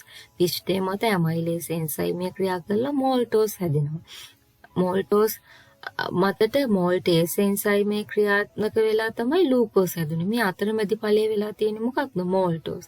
එහෙනම් මතක තියාගන්න පිෂ්ඨයේ ජීර්ණයේ අතරමැදි ඵලය මෝල්ටෝස්. ඊළඟට අපි කතා කරමු සුක්‍රෝස් ගැන. සුක්‍රෝස් තියෙන්නේ රතු හා සුදු සීනි වල, උක් හා බීට් වල ඇතැම් පළතුරු වල සුක්‍රෝස් තියෙනවා. සුක්‍රෝස් අණුවක් හැදලා තියෙන්නේ ග්ලූකෝස් අණුවකට ෆ්‍රුක්ටෝස් අණුවක් එකතු වෙලා සුක්‍රෝස් සහ ජලය හැදුවා. ශාකවල ප්ලෝයමීය යුෂයේ සුක්‍රෝස් අඩංගු වෙනවා. මොනවද මේ සුක්‍රෝස් කියන්නේ? මොකද්ද මේ ප්ලෝයමීය යුෂය කියන එක පොඩ්ඩක් අපි අවබෝධ කරගමු. අපි දන්නවා දැන් ශාක ප්‍රභා සංශ්ලේෂණයේදී ග්ලූකෝස් නිෂ්පාදනය කරනවා. මේ නිෂ්පාදනය කරන ග්ලූකෝස් ශාක පත්‍රයේම තියාගෙන ඉන්නවාද? එහෙම තියාගෙන හිටියොත් මොකක් වෙන්න ඕනද? ශාක පත්‍රය එන්න විශාල වෙන්න ඕන. එහෙම වෙනවද? එහෙම වෙන්නේ නැහැ. එහෙම වෙන්නේ නැත්තේ මේ නිෂ්පාදනය කරන ග්ලූකෝස් ශාකවල සංචිත ස්ථාන කරා මේ ග්ලූකෝස් ටික අරගෙන යනවා. මේ ලූකෝස් අරගෙන යන්නේ දරුවනේ ලූකෝස් සුක්‍රෝස් බවට පත් කරලා ශාකවල ෆ්ලෝයමය ඔස්සේ තමයි සංචිත කරන ස්ථාන කරා අරන් ගිහිල්ලා ඒ සුක්‍රෝස් නැවත පිෂ්ඨය බවට පත් කරලා තමයි සංචිත කරන්නේ. මේ විදිහට ශාකවල ආහාර පරිවාහනය කරන්නේ ෆ්ලෝයම ඔස්සේ. එහෙනම් මේ ෆ්ලෝයම ඔස්සේ යන්නේ මොන යුෂයද? සුක්‍රෝස්. ඒක නිසා තමයි ශාකවල ෆ්ලෝයමීය යුෂයේ සුක්‍රෝස් අඩංගු වෙනවා කියන්නේ. ඊළඟට අපි කතා කරමු ලැක්ටෝස් ගැන. කිරි ආහාරවල තමයි ලැක්ටෝස් අන්තර්ගත වෙන්නේ. අපි දන්නවා ලැක්ටෝස් හැදිලා තියෙන්නේ කොහොමද? ලූකෝස් අණුවකට ගැලැක්ටෝස් අණුවක් එකතු වෙලා ලැක්ටෝසා ජලය හැදිලා තියෙනවා. ශාකවල නොමැති එකම සීනි වර්ගය ලැක්ටෝස්. ඒ වගේම තමයි සුක්‍රෝස් වගේ ගොඩාක් පැණි රස නැහැ මේ ලැක්ටෝස්. එළකිරිවල ලැක්ටෝස් ප්‍රතිශතය 4%ක් 6ක් වෙනවා. සංයුති අණුව මව්කිරිවල ලැක්ටෝස් ප්‍රතිශතය 6%ක් 7ක් වෙනවා. අපි දැන් මේ ඉගෙනගත්ත කොටස අපේ ෂෝට් නෝට් එකට ඇතුළත් කරගමු. බලන්න ඩයිසැකරයිඩ් මේ විදිහට සංසන්දනාත්මකව ඔයාලා ඉගෙන ගන්න මතක තියාගන්න උත්සාහ කරන්න. එතකොට ඔයාලට පැටලෙන ප්‍රමාණය අඩු වෙයි. අපි දැන් මොනොසැකරයිඩ් ගැන කතා කරා කාබෝහයිඩ්‍රේට් වල දැනුම් මේකගේ. එහෙනම් මේ මොනොසැකරයිඩ් අණු දෙකක් එකතු වෙලා තමයි ඩයිසැකරයිඩයක් හැදිලා තියෙන්නේ. මොනොසැකරයිඩ් නිපදවීම හා ජල විච්ඡේදනයේ මේ විදිහට එකම ප්‍රතික්‍රියාවක මතක තියාගන්න. බලන්න මොනොසැකරයිඩ් සහ ඩයිසැකරයිඩ් වල සමානකම් තියෙනවා. මේ ජලයේ දිය වෙනවා, පැණි රසයි දෙකම ස්පටික රූපී ස්වභාවයක් තියෙනවා. මෝල්ටෝස් හැදිලා තියෙන ලූකෝස් අණු දෙකක් එකතු වෙලා, සුක්‍රෝස් හැදිලා තියෙන ලූකෝස් අණුවක් සහ ෆ්‍රුක්ටෝස් අණුවක් එකතු වෙලා, ලැක්ටෝස් අණුවක් හැදිලා තියෙන ලූකෝස් අණුවකට ගැලැක්ටෝස් අණුවක් එකතු වෙලා. ඊළඟට අපි කතා කරමු පොලිසැකරයිඩ් ගැන. පොලිසැකරයිඩයක් හැදෙන්නේ කොහොමද? මොනොසැකරයිඩ් අණු රාශිය ග්ලයිකොසිඩික බන්ධන වලින් බැඳිලා බහුඅවයවීකරණය වීමෙන් තමයි පොලිසැකරයිඩ් හැදෙන්නේ. එහෙනම් දැන් මේ පොලිසැකරයිඩ් නිපදවීම ගැනනේ කතා කරේ. එහෙනම් අපි දැනගන්න ඕන පොලිසැකරයිඩ් ජල විච්ඡේදනය වෙන්නත් පුළුවන්ද ඩයිසැකරයිඩයක් වගේ. ඇත්තටම ජල විච්ඡේදනය වෙන්න පුළුවන්. පොලිසැකරයිඩ් ජල විච්ඡේදනය වීමෙනුත් හැදෙන්න ඕන මොනවද? මොනොසැකරයිඩ්. ඇයි මොනොසැකරයිඩ් හැදෙන්නේ? පොලිසැකරයිඩ් වල තැනුම් මේකකේ වෙන්නේ මොකක්ද? මොනොසැකරයිඩ්. ඒක නිසා තමයි පොලිසැකරයිඩ් ජල විච්ඡේදනයේ මොනොසැකරයිඩ් හැදෙන්නේ. මේ පොලිසැකරයිඩ් වල ලක්ෂණ තුනක් තියෙනවා. මොනොසැකරයිඩ් හා ඩයිසැකරයිඩ් ලක්ෂණ වලින් හාත්පසින්ම වෙනත් ලක්ෂණ තමයි පොලිසැකරයිඩ් දක්වන්නේ. බලන්න මොනොසැකරයිඩ් ඩයිසැකරයිඩ් ජලයේ දිය වුණා. හැබැයි මේක ජලයේ දිය වෙනවද? පොලිසැකරයිඩ් නෑ, ජලයේ අද්‍රාව්‍ය පැණි රසක් නැහැ, ස්පටික රූපී ස්වභාවයක් දක්වන්නේ නැහැ. පොලිසැකරයිඩ් වලට අපි උදාහරණ තුනක් කතා කරා මතක ඇති. සෙලියුලෝස්, පිෂ්ඨය සහ ග්ලයිකෝජන්. මේ සෙලියුලෝස්, පිෂ්ඨය සහ ග්ලයිකෝජන් කියන පොලිසැකරයිඩ් ආකාර තුනම හැදිලා තියෙන්නේ ලූකෝස් වලින්. ඒ කියන්නේ මේ සෙලියුලෝස්, පිෂ්ඨය, ග්ලයිකෝජන් කියන ආකාර තුනේම තැනුම් මේකකේ වෙන්නේ ලූකෝස්. දැන් මෙහෙම කියපුවම ඔයාලට මෙහෙම හිතෙන්න පුළුවන් සෙලියුලෝස්, පිෂ්ඨය, ග්ලයිකෝජන් තුනම හැදිලා තියෙන ලූකෝස් වලින් නම් මේ තුනේම ලක්ෂණ සමාන වෙන්න ඕනනේ, ව්‍යුහ සමාන වෙන්න ඕනනේ කියලා. නැහැ, මේ තුනේ ව්‍යුහ ලක්ෂණ එක සමාන වෙන්නේ නැහැ. ඒකට හේතුව වෙන්නේ මේක. සෙලියුලෝස්, පිෂ්ඨය, ග්ලයිකෝජන් හැදෙන්න දායක වන ලූකෝස් අණු සංඛ්‍යාව සහ ඒ අණු සම්බන්ධ වෙන ආකාරය වෙනස් වීමෙන් මේ සෙලියුලෝස්, පිෂ්ඨය, ග්ලයිකෝජන් ආකාර තුන එකිනෙකට වෙනස් ස්වභාවයක් ගන්නවා. ඊළඟට අපි කතා කරමු සෙලියුලෝස්, පිෂ්ඨය, ග්ලයිකෝජන් වල ලක්ෂණ වෙනම. සෙලියුලෝස් තියෙන්නේ කොහෙද? ශාක සෛලවල සෛල බිත්තිය හැදිලා තියෙන්නේ සෙලියුලෝස් වලින්. ඒ වගේම තමයි ශාක තුල පිහිටි තන්තු වල තියෙන්නේ සෙලියුලෝස්. විවිධ තන්තු වර්ග තියෙනවානේ. අපි කියනවා පොල් කෙඳි, හන කෙඳි මේ වගේ තන්තු ආකාර හැදිලා තියෙන්නේ සෙලියුලෝස් වලින්. මේ සෙලියුලෝස් මිනිස් ආහාර ජීර්ණ පද්ධතිය තුල ජීර්ණයට ලක් වෙන්නේ නැහැ. ඇයි මිනිස් ආහාර ජීර්ණ පද්ධතිය තුල මේ සෙලියුලෝස් ජීර්ණයට ලක් වෙන්නේ නැත්තේ? ඒකට හේතුව මේකයි. අපේ මිනිස් ආහාර ජීර්ණ පද්ධතිය තුල සෙලියුලෝස් ජීර්ණයට අදාළ එන්සයිමය අපේ ආහාර ජීර්ණ පද්ධතියේ නැහැ. මේ සෙලියුලෝස් ආහාර ජීර්ණයට උදව් වෙන එන්සයිමය තමයි සෙලියුලේස් එන්සයිමය. මේ සෙලියුලේස් එන්සයිමය මිනිස් ආහාර ජීර්ණ පද්ධතිය තුල නැහැ. හැබැයි ඇතැම් සතුන්ගේ ආහාර ජීර්ණ පද්ධතිය තුල සෙලියුලේස් එන්සයිමය නිෂ්පාදනය වෙනවා. උදාහරණයක් විදිහට ගත්තොත් ශාක වැඩිපුරම ආහාරයට ගන්න මුවා, ගවයා වගේ සතුන්ගේ ආහාර ජීර්ණ පද්ධතිය ශුද්‍ර ජීවීන් අන්තර්ගත වෙනවා. ඒ ශුද්‍ර ජීවීන් එයාලගේ ආහාර ජීර්ණ පද්ධතිය ඇතුලේ ඉන්න ශුද්‍ර ජීවීන් විසින් සෙලියුලෝස් එන්සයිමය ශ්‍රාවය වෙනවා. ඒක නිසා එයාලට පහසුවෙන් එයාලා ආහාරයට ගන්න ශාකවල තියෙන සෙලියුලෝස් ජීර්ණයට ලක් කරන්න පුළුවන්. හැබැයි මිනිසාගේ ආහාර ජීර්ණ පද්ධතිය ආම්ලික ගතිය වැඩි. ආම්ලික ස්වභාවය වැඩි. ඒක නිසා ඒ එන්සයිමය ශ්‍රාවය කරන ශුද්‍ර ජීවී ආකාරයට මිනිස් ආහාර ජීර්ණ පද්ධතිය තුළ ජීවත් වෙන්න බැහැ ආම්ලික ගතිය වැඩි නිසා. ඒක නිසා සෙලියුලෝස් එන්සයිමය නිෂ්පාදනය වෙන්නේ නැහැ. මේ හේතුව නිසා සෙලියුලෝස් ආහාර ජීර්ණ පද්ධතිය තුළ ජීර්ණයට ලක් වෙන්නේ නැහැ. අපි විවිධ කොළ වර්ග මැල්ලුම් ආකාරයට විවිධ ආකාරයෙන් අපේ ආහාරයට එකතු කරගන්නවානේ. මේ ආහාරයට එකතු කරගන්න කොළවල තියෙන සෙලියුලෝස් ජීර්ණයට ලක් වෙන්නේ නැහැ. මේ ජීර්ණයට ලක් වෙන්නේ නැති නිසා මලබද්ධය කියන රෝගය වළක්වා ගන්න ඒක උපකාරී වෙනවා. ඊළඟ පොලිසැකරයිඩ් ආකාරය ගැන අපි කතා කරමු පිෂ්ඨය. මේ පිෂ්ඨමය ආහාර වෙන්නේ මොනවද? ධාන්‍ය වර්ගවල අල, කොස්, දෙල්වල මේ පිෂ්ඨය අන්තර්ගත වෙනවා. ශාක වල ගබඩා කියන කාබෝහයිඩ්‍රේට් වර්ගය තමයි පිෂ්ඨය. අපි දන්නවා ශාක ප්‍රභා සංශ්ලේෂණය මගින් ග්ලූකෝස් නිෂ්පාදනය කරා. මේ නිෂ්පාදනය කරපු ග්ලූකෝස් ශාක වල සංචිත කරන ස්ථානවල ගබඩා කරන්නේ පිෂ්ඨය විදිහට.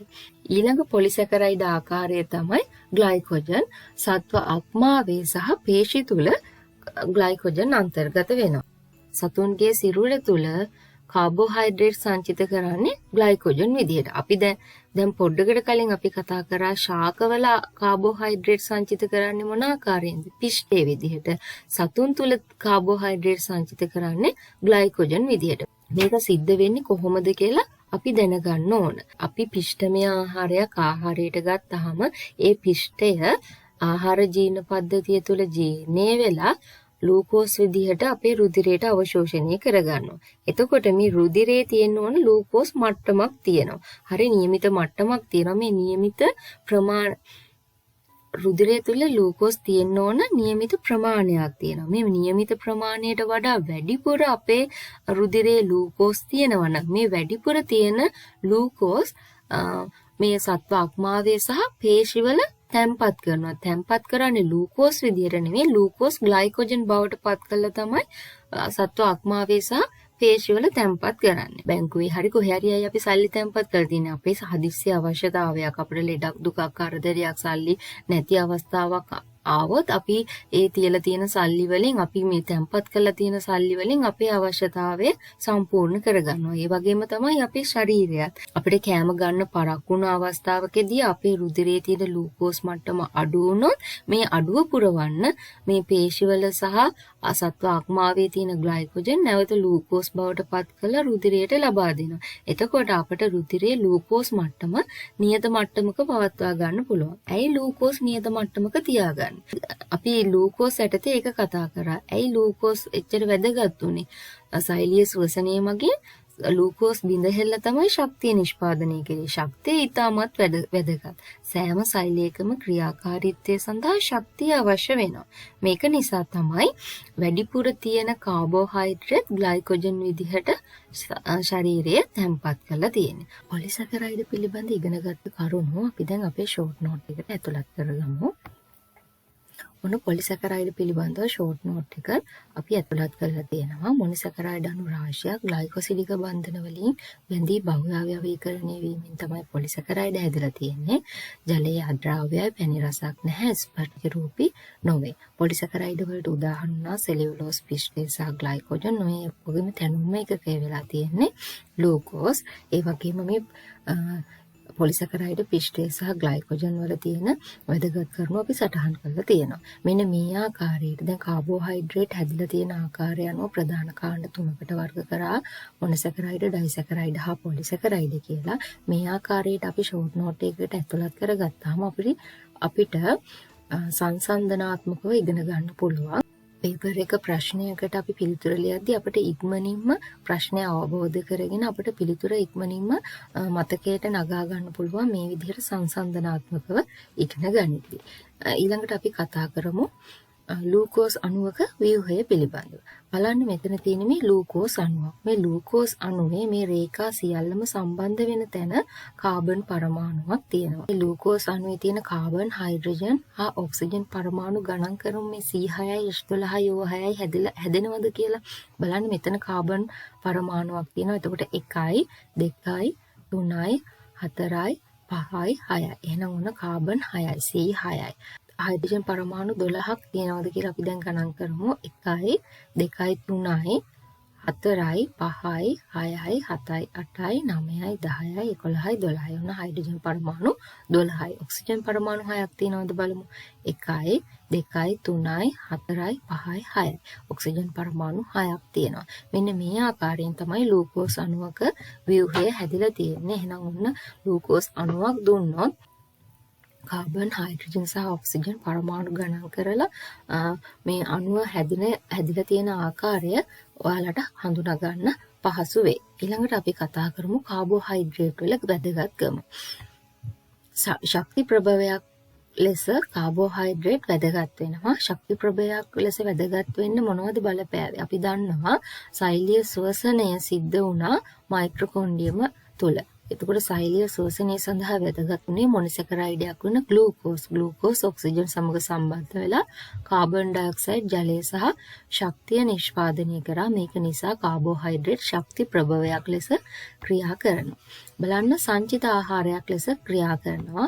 ප්‍රභා සංශ්ලේෂණයේදී නිෂ්පාදනය කරන ග්ලූකෝස් ශාකවල සංචිත ස්ථානවල සංචිත කරන පිෂ්ඨය ලෙස. ශාකවල හොඳට මතක තියාගන්න ශාකවල ආහාර සංචිත කරන්නේ පිෂ්ඨය ලෙස. ජීවීන්ගේ සෛල බිත්ති නිර්මාණයට. ඇත්තටම සෛල බිත්ති තියෙන්නේ ශාක සෛලවල. ශාක සෛලවල සෛල බිත්ති හැදිලා තියෙන්නේ සෙලියුලෝස්. සෙලියුලෝස් වැදගත් වෙනවා එහෙනම් ජීවීන්ගේ සෛල බිත්ති නිර්මාණයට. නියුක්ලික් අම්ලවල සංඝටකයක් ලෙස. මේ නියුක්ලික් අම්ල කියන්නේ ප්‍රධාන ජෛව අණු ආකාරයක්.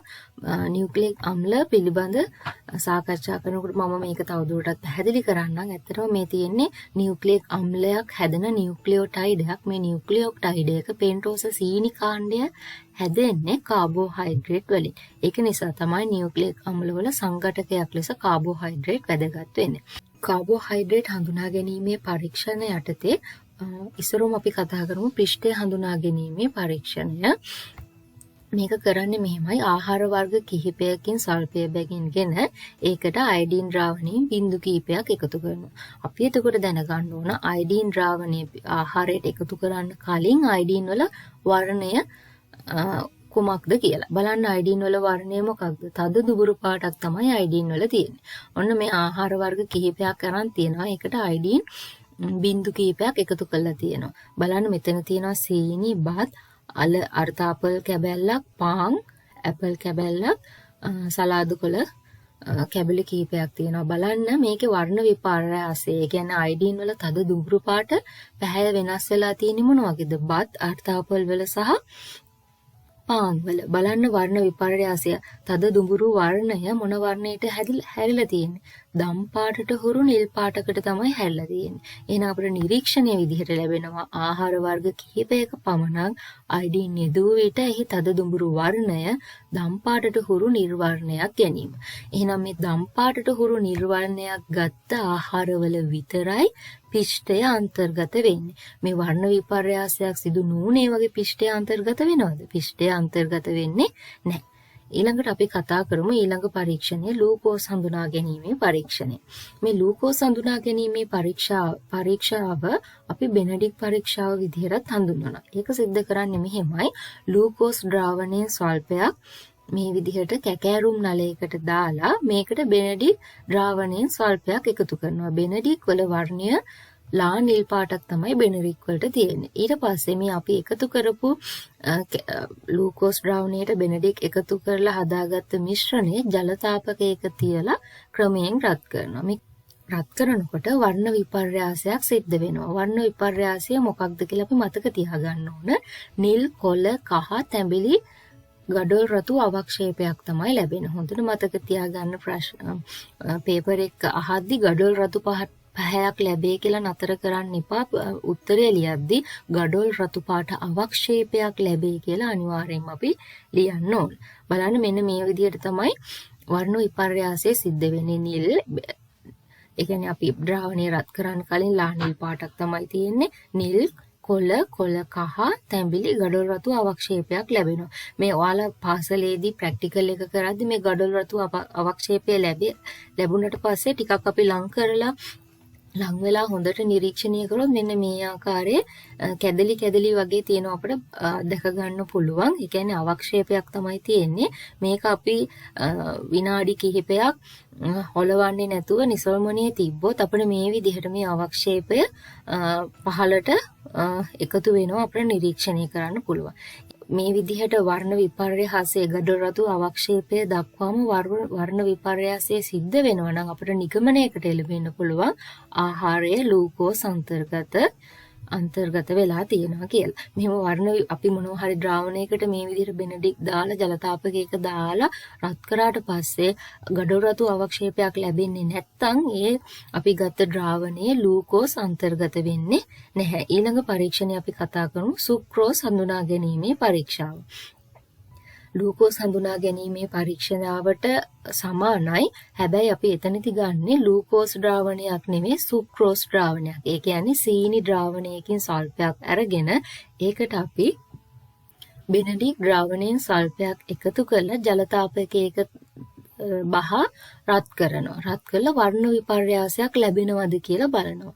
අපි මේක දිහා ටික වෙලාවක් බලානිද්දී අපිට තේරෙනවා මේකේ වර්ණ විපර්යාසයක් ලැබෙන්නේ නැහැ කියලා. එතකොට අපි කරන්න ඕන නැවත සකසාගත් සීනි ද්‍රාවණයක්. ඒ සීනි ද්‍රාවණයම නෙමෙයි. නැවත සකසාගත් සීනි ද්‍රාවණයකට තනුක සල්ෆියුරික් අම්ලයේ බිඳු කිහිපයක් දාලා රත් කරනවා. රත් කරලා බෙනඩික් ද්‍රාවණය සල්පයක් එකතු කරලා ජලතාපකයක තියලා රත් කරලා අපි ආපහු බලනවා වර්ණ විපර්යාසයක් ලැබෙනවද කියලා. අන්න අපි සල්ෆියුරික් දාලා රත් කරලා බෙනඩික් දාලා ද්‍රාවණය රත් කරාට පස්සේ අපිට බලා ගන්න පුළුවන් වර්ණ විපර්යාසයක් ලැබෙනවා. ලැබෙන වර්ණ විපර්යාසය අර ලූකෝස් හඳුනා ගැනීමේ පරීක්ෂාවේදී කරා වගේම නිල් කොළ කහ තැඹිලි ගඩොල් රතු අවක්ෂේපයක් තමයි ලැබෙන්නේ. මේ විදිහට තනුක සල්ෆියුරික් දාලා රත් කරාට පස්සේ මේ විදිහට වර්ණ විපර්යාසයක් ලැබෙනවා නම් අපිට නිගමනයකට එළඹෙන්න පුළුවන් මේ ආහාරයේ සුක්‍රෝස් අන්තර්ගතයි කියලා. ඇත්තටම මෙතන සිද්ධ වුණේ මොකක්ද? අපි මෙතන ගත්තේ අරන් තියෙන සීනි ද්‍රාවණයක්. සීනි කියන්නේ සුක්‍රෝස්. සුක්‍රෝස් කියන්නේ මොකක්ද? මොනොසැකරයිඩයක්ද, ඩයිසැකරයිඩයක්ද, පොලිසැකරයිඩයක්ද? ඒක අයිති වෙන්නේ ඩයිසැකරයිඩයකට. දැන් මේ ඩයිසැකරයිඩයකට අපි බෙනඩික් දාලා රත් කරලා බලනවා වර්ණ විපර්යාසයක් ලැබෙන්නේ නැහැ. ඇයි වර්ණ විපර්යාසයක් ලැබෙන්නේ නැත්තේ? බෙනඩික් වල වර්ණ විපර්යාසය ලැබෙන්නේ මොනොසැකරයිඩයක් වන ලූකෝස් තියෙනවා නම් විතරයි. දැන් මේකේ ලූකෝස් තියෙනවද නැහැ? සුක්‍රෝස් විතරයි තියෙන්නේ. ඒක නිසා වර්ණ විපර්යාසයක් ලැබෙන්නේ නැහැ. ලැබෙන්නේ නැති නිසා අපි මොකද්ද කරන්නේ? තනුක සල්ෆියුරික් අම්ලයෙන් බිඳු කීපයක් දාලා රත් කරනවා. ඔන්න තනුක සල්ෆියුරික් අම්ලයෙන් බිඳු කීපයක් දාලා රත් කරද්දී සුක්‍රෝස් ජල විච්ඡේදනය වෙනවා. අපි දන්නවා සුක්‍රෝස් ජල විච්ඡේදනය වුණාම හැදෙන්නේ මොනවද? ලූකෝස් සහ ෆ්‍රුක්ටෝස්. ඔන්න දැන් ලූකෝස් හැදිලා තියෙනවා. එහෙනම් මේ ලූකෝස් හැදිලා තියෙන නිසා තමයි බෙනඩික් ද්‍රාවණයෙන් දාලා බෙනඩික් ප්‍රතිකාරකයේ දැම්මට පස්සේ ඔන්න ගඩොල් රතු පාට අවක්ෂේපයක් ලැබෙන්නේ. මොකක්ද සිද්ධ වුනේ? සුක්‍රෝස් තනුක සල්ෆියුරික් අම්ලයේ හේතුවෙන් ජල විච්ඡේදනය වීමක් තමයි සිද්ධ වෙන්නේ. එහෙනම් මෙතන ජල විච්ඡේදකයේ විදිහට ක්‍රියා කරලා තියෙන්නේ මොකද්ද? තනුක සල්ෆියුරික් අම්ලය. මම හිතනවා දැන් පැහැදිලි වෙන්න ඇති කියලා.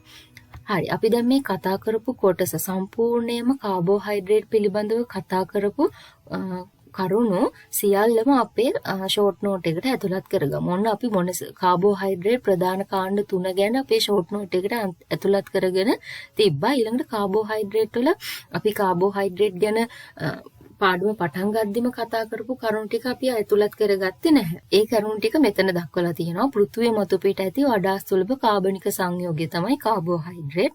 කාබෝහයිඩ්‍රේට් හැදිලා තියෙන්නේ කාබන්, හයිඩ්‍රජන් සහ ඔක්සිජන් වලින් මෙතන දක්වලා තියෙනවා කාබෝහයිඩ්‍රේට් වල පොදු අණුක සූත්‍රය CxH2OY. මෙතන අපි වැදගත්ම කරුණ තමයි දැනගන්න ඕන කාබෝහයිඩ්‍රේට් වල හයිඩ්‍රජන් සහ ඔක්සිජන් දෙකට එක අනුපාතයෙන් තමයි සංයෝජනය වෙලා තියෙන්නේ. ඔන්න ඊළඟට අපි කතා කරා කාබෝහයිඩ්‍රේට් වලදී කාබෝහයිඩ්‍රේට් හඳුනා ගැනීමේ පරීක්ෂණ ගැන. මොනොසැකරයිඩයක් වුණ ලූකෝස් තමයි අපි එතනදී හඳුනාගත්තේ. ඩයිසැකරයිඩ් වලින් සුක්‍රෝස් හඳුනා ගැනීමේ පරීක්ෂාව සිද්ධ කරා. පොලිසැකරයිඩ් වලදී පිෂ්ඨය හඳුනා ගැනීමේ පරීක්ෂණය සිද්ධ කරා. මේ වගුවෙම යට අපිට මෙන්න මේ ආකාරයෙන් මේ ප්‍රැක්ටිකල් ටික ඇතුළත් කරගන්න පුළුවන්. ඔන්න මොනොසැකරයිඩයක් වන ලූකෝස් හඳුනා ගැනීමේ පරීක්ෂාව. මේක අපි බෙනඩික් පරීක්ෂාව කියලාත් හඳුන්වනවා. ඔන්න ලූකෝස් ද්‍රාවණයක් තියෙනවා. ඒකට බෙනඩික් ද්‍රාවණයෙන් සල්පයක් එකතු කරන්න ඕන. මේ බෙනඩික් ද්‍රාවණය ලා නිල් පාට නිසා තමයි මේක මොන ලා නිල් පාටින් දක්වලා තියෙන්නේ. ඊළඟට අපි ජල තාපකයක බහ රත් කරා. ඊට පස්සේ අවසානයේ අපට හම්බුණා මොකද්ද? වර්ණ විපර්යාසයක්. වර්ණ විපර්යාසය උනේ නිල් කොළ කහ තැඹිලි ගඩොල් රතු අවක්ෂේපයක්. මේක ඔයාලා හයිලයිට් කරලා ෂෝට් නෝට් එකේ ඇතුළත් කරගන්න ඕන. එහෙනම් ගඩොල් රතු අවක්ෂේපයක් ලැබුණා නම් අපි එතන ලූකෝස් තිබ්බ කියලා හඳුනාගත්තා. ඊළඟට ඩයිසැකරයිඩයක් වන සුක්‍රෝස් හඳුනා ගැනීමේ පරීක්ෂාව. අපි සුක්‍රෝස් ද්‍රාවණයක් ගත්තා. ඒකට බෙනඩික් ද්‍රාවණයේ සල්පයක් දාලා ජල තාපකයක තියලා රත් කරා. වර්ණ විපර්යාසයක් හම්බුනේ නැහැ. ඊට පස්සේ මොදුන මතක තියාගන්න නැවත සකසාගත් සුක්‍රෝස් ද්‍රාවණයකට තනුක සල්ෆියුරික් අම්ලය දාලා මේ ආකාරයෙන් රත් කරනවා. රත් කළා ඉවරලා බෙනඩික් ද්‍රාවණයෙන් සල්පයක් දාලා ජල තාපකයක බහ රත් කරාට පස්සේ ඔන්න අර වර්ණ විපර්යාසයෙන්ම අපට ලැබෙනවා නිල් කොළ කහ තැඹිලි සහ ගඩොල් රතු අවක්ෂේපයක් ලැබෙනවා. මේ අවක්ෂේපය ලැබෙනවා නම් සුක්‍රෝස් තියෙනවා කියලා හඳුනා ගන්න පුළුවන්. ඊළඟට පොලිසැකරයිඩයක් වන පිෂ්ඨය හඳුනා ගැනීමේ පරීක්ෂාව. මේ පිෂ්ඨය හඳුනා ගැනීමේ පරීක්ෂාව අපි හඳුන්වනවා අයඩීන් පරීක්ෂාව කියලා. පිෂ්ඨමය ආහාරයන් සල්පයක් අරගෙන ඒකට අපි දැම්ම තද දුඹුරු පැහැති අයඩීන්. මේ මම දුඹුරු පාටින්ම මේක දක්වලා තියෙනවා. ඊට පස්සේ නිරීක්ෂණය වුණේ මොකද්ද? පිෂ්ඨමය ආහාරය මතට අයඩීන් දැම්මට පස්සේ තද දුඹුරු පැහැති වර්ණය දම් පාටට හුරු නිල් වර්ණයක් ගත්තා. ඔන්න මේ ටික තමයි අපේ ෂෝට් නෝට් එක. මම මෙතන කාබෝහයිඩ්‍රේට් වල වැදගත්කම අන්තර්ගත කරලා නැහැ. මොකද අපි මේ ලූකෝස්, සුක්‍රෝස්, පිෂ්ඨය, මේ සෙලියුලෝස් ආදී යටතේ අපි ඒක ඇතුළත කතා කරලා තියෙනවා. ඒක නිසා මම ෂෝට් නෝට් එකට මේක අන්තර්ගත කරලා නැහැ. දරුවනේ ඔයාලට අවශ්‍ය නම් ඒක ඇතුළත් කරගන්න. ඊළඟට අපි බලමු කාබෝහයිඩ්‍රේට් වලින් අහන ප්‍රශ්න මොනවද කියලා. ප්‍රධාන පාසල් කීපයක වාර විභාග ප්‍රශ්න කිහිපයක් අපි සාකච්ඡා කරමු දැන්. බලමු මොනවද අහලා තියෙන්නේ කියලා කාබෝහයිඩ්‍රේට් ගැන. විශාඛා විද්‍යාලය 2016. සජීවී පදාර්ථයේ අඩංගු මූලික කාබනික සංයෝග ලෙස කාබෝහයිඩ්‍රේට්, ප්‍රෝටීන්, ලිපිඩ සහ නියුක්ලියික් අම්ල දැක්විය හැක. මෙම කාබනික සංයෝගවල සුලභම මූලද්‍රව්‍ය 4 නම් කරන්න කියලා කියනවා. මේ පාඩම පටන් ගද්දිම ප්‍රධාන ජෛව අණු හැදිලා තියෙන මූලද්‍රව්‍ය මොනවද කියලා සංසන්දනාත්මකව ඉගෙන ගත්තා. ඒක මතක් කරන්න බලන්න දරුවනේ. සුලභ මූලද්‍රව්‍ය 3 නෙමෙයි අහන්නේ 4. බලන්න සුලභ මූලද්‍රව්‍ය 4 වෙන්නේ මොනවද එහෙනම්? කාබන්, හයිඩ්‍රජන්, ඔක්සිජන් සහ නයිට්‍රජන් තමයි පිළිතුර වෙන්නේ. ඊළඟට අහනවා කාබෝහයිඩ්‍රේට් මොනොසැකරයිඩ්, ඩයිසැකරයිඩ් හා පොලිසැකරයිඩ් ලෙස වර්ග කෙරේ. මොනොසැකරයිඩ් වලට උදාහරණ දෙකක් ඉදිරිපත් කරන්න කියනවා. මොනවද මොනොසැකරයිඩ් වලට උදාහරණ? නිලූකෝස්, ෆ්‍රුක්ටෝස් සහ ගැලැක්ටෝස්. ඊළඟ ප්‍රශ්නය අහනවා මොනොසැකරයිඩ් හා ඩයිසැකරයිඩ් අතර සමානකමක් දක්වන්න කියලා. අන්න දැන් අපේ නෝට් එක අපිට වැදගත් වෙනවා. මොකද අපි සංසන්දනාත්මකව ඉගෙන ගත්තේ එහෙනම් මොනොසැකරයිඩ් හා ඩයිසැකරයිඩ් අතර සමානකම උනේ මොකද්ද? මේ බලන්න. මොනොසැකරයිඩ් සහ ඩයිසැකරයිඩ් වල ඔන්න සමානකමක් තියෙනවා. මොකද්ද? මොනොසැකරයිඩ්, ඩයිසැකරයිඩ් දෙකම ජලයේදී වෙනවා. පැණි රසයි ස්පටික ස්වරූපයක් තියෙනවා. සමානකමක් දක්වන්න කියලානේ තියෙන්නේ. එහෙනම් මේ තුනෙන් එකක් ඕන එකක් ලියන්න පුළුවන්. ඊළඟට අහනවා මොනොසැකරයිඩ් හා පොලිසැකරයිඩ් අතර පවතින වෙනස්කම. බලන්න මොනවද මොනොසැකරයිඩ් සහ පොලිසැකරයිඩ් අතර තියෙන වෙනස්කම්. ඔන්න මෙතන තියෙනවා මොනොසැකරයිඩ්, මෙතන තියෙනවා පොලිසැකරයිඩ්. ජලයේ දිය වෙනවා මොනොසැකරයිඩ්, පොලිසැකරයිඩ් ජලයේ දිය වෙන්නේ නැහැ. මොනොසැකරයිඩ් පැණි රසයි, පොලිසැකරයිඩ් පැණි රසක් නැහැ. මොනොසැකරයිඩ් ස්ෆටික රූපී ස්වභාවයක් ගන්නවා. නමුත් පොලිසැකරයිඩ් ස්ෆටික රූපී ස්වභාවයක් ගන්නෙ නැහැ. එහෙනම් වෙනස්කමක් දක්වන්න කියලා තියෙන්නේ. නම් වෙනස්කම් 3ක් තියෙනවා. මේ තුනෙන් කැමති එකක් ලියන්න පුළුවන්. ඊළඟට අහනවා පහත සඳහන් ඒවා හඳුන්වන්න. ජෛව අණුවක් කියන්නේ මොකක්ද කියලා අහනවා. අපි කතා කරා ප්‍රධාන ජෛව අණු 4ක් තිබ්බනේ මොනවද? කාබෝහයිඩ්‍රේට්, ප්‍රෝටීන්, ලිපිඩ සහ නියුක්ලික් අම්ල. එහෙනම් මේ ජෛව අණුවක් කියන්නේ මොකක්ද? අපි එතනදී කතා කරා මේ බලන්න. ජීවි දේහයේ හැදිලා තියෙන ප්‍රධාන කාබනික සංයෝග අපට ජෛව අණු විදිහට හඳුන්වන්න පුළුවන්. ඊළඟ ප්‍රශ්නේ අහනවා එන්සයිමයක් කියන්නේ කුමක්ද කියලා. එන්සයිමයක් කියන්නේ මොකක්ද කියන එක පැහැදිලිවම මම ප්‍රෝටීන් යටතේ කතා කරද්දී කියා දෙන්නම්. හරි. ඊළඟ බලන්න බහුවර්ණ ප්‍රශ්න තියෙනවා. පහත දක්වා ඇති කාබෝහයිඩ්‍රේට් අතරින් ඩයිසැකරයිඩයක් වනුයේ. ඩයිසැකරයිඩ වලට උදාහරණ 3ක් තිබ්බා. මෝල්ටෝස්, ෆෘක්ටෝස් සහ ලැක්ටෝස්. එහෙනම් මෝල්ටෝස්, ෆෘක්ටෝස් සහ ලැක්ටෝස්. ඔන්න ලැක්ටෝස් තියෙනවා මෙතන. එහෙනම් පිළිතුරු අංක 2. ඊළඟට බලන්න පෘථිවිය මතු පිට ඇති වඩා සුලභම කාබනික සංයෝගය වන්නේ. සිලිකන් කියන්නේ කාබන් අඩංගු සංයෝගයක් නෙවෙයි. එහෙනම් අපිට මේක අයින් කරන්න පුළුවන්. පෘථිවිය මතු පිට තිබ්බ සුලභ කාබනික සංයෝගය උනේ මොකක්ද? කාබෝහයිඩ්‍රේට්. පිළිතුරු අංක 3. ඇයි සුලභ කාබනික සංයෝගය උනේ? ශාක. ශාක ප්‍රභා සංශ්ලේෂණයෙන් ග්ලූකෝස් නිෂ්පාදනය කරා. ඒවා ශාකයේ සංචිත ස්ථානවල පිෂ්ඨයේ විදිහට සංචිත කරා. ඒ වගේම සෛල බිත්තිය හැදිලා තිබ්බේ මොන වගේද? සෙලියුලෝස් වලින්. මේ හැම එකක්ම කාබෝහයිඩ්‍රේට් යටතට අයිති වුණා. මේ හේතුව නිසා තමයි පෘථිවිය මතු පිට තියෙන වඩා සුලභ කාබනික සංයෝගය කාබෝහයිඩ්‍රේට් උනේ. ඊළඟ ප්‍රශ්නේ බලන්න ග්ලූකෝස් අණුවක අඩංගු කාබන්, හයිඩ්‍රජන්, ඔක්සිජන් අඩංගු අණුව වන්නේ. බලන්න ග්ලූකෝස් අණුවක කාබන් 6ක් තිබ්බා, හයිඩ්‍රජන් 12යි, ඔක්සිජන් 6යි. අපි මේ අණුවේ ව්‍යුහය අරගෙන අපි ඒක ගණන් කරලා අපි ඒක ඉගෙන ගත්තා. බලන්න එහෙනම් පිළිතුරු වෙන්නේ මොකද? C6යි, H12යි, O6යි. පිළිතුරු අංක 2. ඊළඟ ප්‍රශ්නේ බලන්න ඩයිසැකරයිඩයක් නොවන්නේ. ඩයිසැකරයිඩ වලට උදාහරණ 3ක් තිබ්බා. මෝල්ටෝස්, ෆෘක්ටෝස් සහ ලැක්ටෝස්. ෆෘක්ටෝස් කියන කයිතුනේ මොකේටද? මොනොසැකරයිඩ යටතට. එහෙනම් පිළිතුරු අංක 4 ෆෘක්ටෝස්.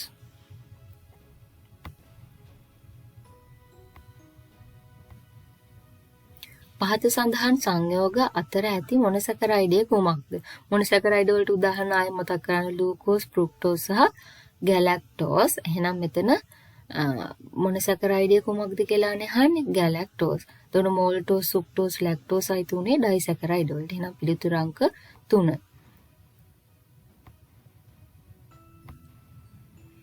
ආහාරයකින් අඹරාගත් විෂයට බෙනඩික් ද්‍රාවණය සල්පයක් එකතු කර රත් කිරීමේදී දැකිය නොහැකි වර්ණය වනුයේ. මෙම ආහාරයේ ලූකෝස් අඩංගු වේ කියලා දක්වලා තියෙනවා. ලූකෝස් අඩංගු නම් අපි බෙනඩික් දාලා රත් කරපුවාම මොනවද අපිට ලැබෙන වර්ණ විපර්යාසය? නිල්, කොළ, කොළ කහ, තැඹිලි සහ ගඩොල් රතු ගඩොල් රතු අවක්ෂේපයක් තමයි ලැබුණේ. එහෙනම් මෙතන අහන්නේ දැකිය නොහැකි වර්ණය. දැකෙන්න ලැබෙන්නේ නැති වර්ණය මොකක්ද? දම් පැහැති වර්ණය. මේ දම් පැහැති වර්ණය ලැබුණේ මොකෙන්ද? පිෂ්ඨ පරික්ෂාවෙන්. තද දුඹුරු පැහැති අයඩින් පිෂ්ඨමය ආහාරයකට දැම්මම මේක තද දම් පාටක් හුරු නිල් පාටක් ලැබුණා. මෙතන අහන්නේ බෙනඩික් පරීක්ෂාව ගැන. දැකිය නොහැකි වර්ණය උනේ දම් පාට. අංක 3 උත්තරය. ඊළඟ ප්‍රශ්න බලන්න. මේ දිනවල නිවාසාන්තර ක්‍රීඩා උළෙලවල් පැවැත්වෙන සමයයි. හේනගම විදුහලේ ඉගෙන ගන්නා සිසුවෙකුට මීටර් 200 ධාවන තරගයට සහභාගී වී දෙවන ස්ථානය ලබා ගත්තේය. තරගයේ ආරම්භයට පෙර ඔහුට ලූකෝස් ලබා දෙන ලදී. ධාවන තරගයකට පෙර ක්‍රීඩකයෙකුට ලූකෝස් ලබා දෙන්නේ ඇයි කියලා අහනවා. බලන්න තරුවනේ ඒ ප්‍රශ්නයක් අහද්දී සාමාන්‍ය එදිනදා ජීවිතයේදී භාවිතයට ගන්න අවස්ථාවක් එක්කන් තමයි ප්‍රශ්නය එකතු කරන්නේ. එතකොට අපි හරියට මේ ප්‍රශ්නෙට පිළිතුරු ගල්ප ගන්න පුළුවන් වෙන්න ඕන. ඇයි ධාවන තරගයකට පෙර ලූකෝස් ලබා දෙන්නේ? අපි දන්නවා ලූකෝස් සෛලීය ශ්වසනයේදී බිඳ හෙළලා ශක්තිය නිෂ්පාදනය කරනවා කියලා. දුවන්න අපට ගොඩක් ශක්තිය ඕන. ශක්තිය ඉක්මනින් ලබා දෙන්න පුළුවන් මේ ලූකෝස් ලබා දීම තුලින්. අපි දැන් පිෂ්ඨමය ආහාරයක් ගත්තොත් ආහාර ජීර්ණ පද්ධතිය තුල ජීර්ණය වෙලා ලූකෝස් රුධිරයට අවශෝෂණය වෙන්න කාලයක් ගත වෙනවා. කියන්නේ පොඩි කාලයක් යනවනේ. හැබැයි අපි ලූකෝස්ම අපිට ආහාරයට දුන්නාම ඒක ඉක්මනින්ම රුධිරයට එකතු වෙනවා. ඉක්මනින්ම රුධිරයට වැඩිපුර ලූකෝස් ලැබුණා කියන්නේ අපිට වැඩි ශක්ති ප්‍රමාණයක් සෛලවලට නිදහස් කරන්න පුළුවන්. මෙන්න මේ හේතුව නිසා තමයි ධාවන තරගයකට පෙර ක්‍රීඩකයෙකුට ලූකෝස් ලබා දෙන්නේ. يعني ශක්තිය ඉක්මනින් ලබා ගැනීමට පහසු වෙන නිසා. ඊළඟට අහනවා ලූකෝස් වල රසායනික සූත්‍රය ලියන්න කියලා. C6යි H12යි O6යි රසායනික සූත්‍රය. ඊළඟ ප්‍රශ්න බලන්න. පොලිසැකරයිඩ් සම්බන්ධ වගන්ති කිහිපයක් පහත දැක්වේ. පොලිසැකරයිඩ් ජල විච්ඡේදනයේ නැවත මොනොසැකරයිඩ් තැනිය හැකියි. අපි දන්නවා පොලිසැකරයිඩ් හැදිලා තියෙන්නේ මොනොසැකරයිඩ් අණු රාශියක් ග්ලයිකෝසිඩික බන්ධන වලින් බැඳිලා බහු අවයවීකරණය වීමෙන්. එහෙනම් ඔන්න පොලිසැකරයිඩ් ජල විච්ඡේදනයේ මොනොසැකරයිඩ් ලබා ගන්න පුළුවන්. ඒක නිවැරදි. පොලිසැකරයිඩ් ස්ෆටික රූපී නොවේ කියනවා. ඒකත් ඇත්තනේ. ස්ෆටික රූපී උන්නේ මොනොසැකරයිඩ් සහ ඩයිසැකරයිඩ්. ඊළඟට කියනවා සෙලියුලෝස්, ග්ලයිකෝජන් සහ ලැක්ටෝස් පොලිසැකරයිඩ් සඳහා උදාහරණ වේ කියලා දීලා තියෙනවා. මොනවද පොලිසැකරයිඩ් වලට උදාහරණය? සෙලියුලෝස්, ග්ලයිකෝජන් සහ පිෂ්ඨය. ලැක්ටෝස් අයිති උනේ මොකේටද? ලැක්ටෝස් අයිති උනේ ඩයිසැකරයිඩ් යටතේ. ඩයිසැකරයිඩ් වලට උදාහරණ අපි කතා කරා මෝල්ටෝස්, ෆෘක්ටෝස් සහ ලැක්ටෝස්. එහෙනම් ඔන්න C කියන වගන්තිය වැරදි වගන්තියක්. අහන්නේ නිවැරදි වගන්තිය වන්නේ නේ. එහෙනම් A හා B පමණයි. එහෙනම් දරුවනේ ජීවයේ රසායනික පදනම පාඩමේ ඉගෙනගත්ත කුඩා කොටසින් අහන්න පුළුවන් ප්‍රශ්න මොනවද? ප්‍රශ්නයක් ලැබුණාම නිවැරදිව ඉක්මනින් නිවැරදි පිළිතුර ලබා දෙන ආකාරය ඉගෙන ගත්තා. මම දැන් ඔයාලට බහුවර්ණ ප්‍රශ්න කිහිපයක් ලබා දෙන්නම්. ඒවට නිවැරදි පිළිතුරු පහලින් කමෙන්ට් කරන්න.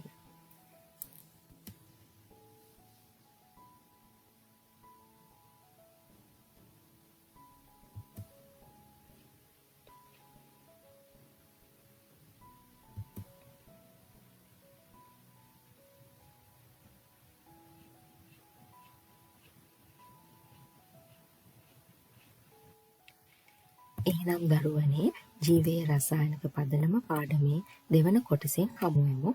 ආයුබෝවන්.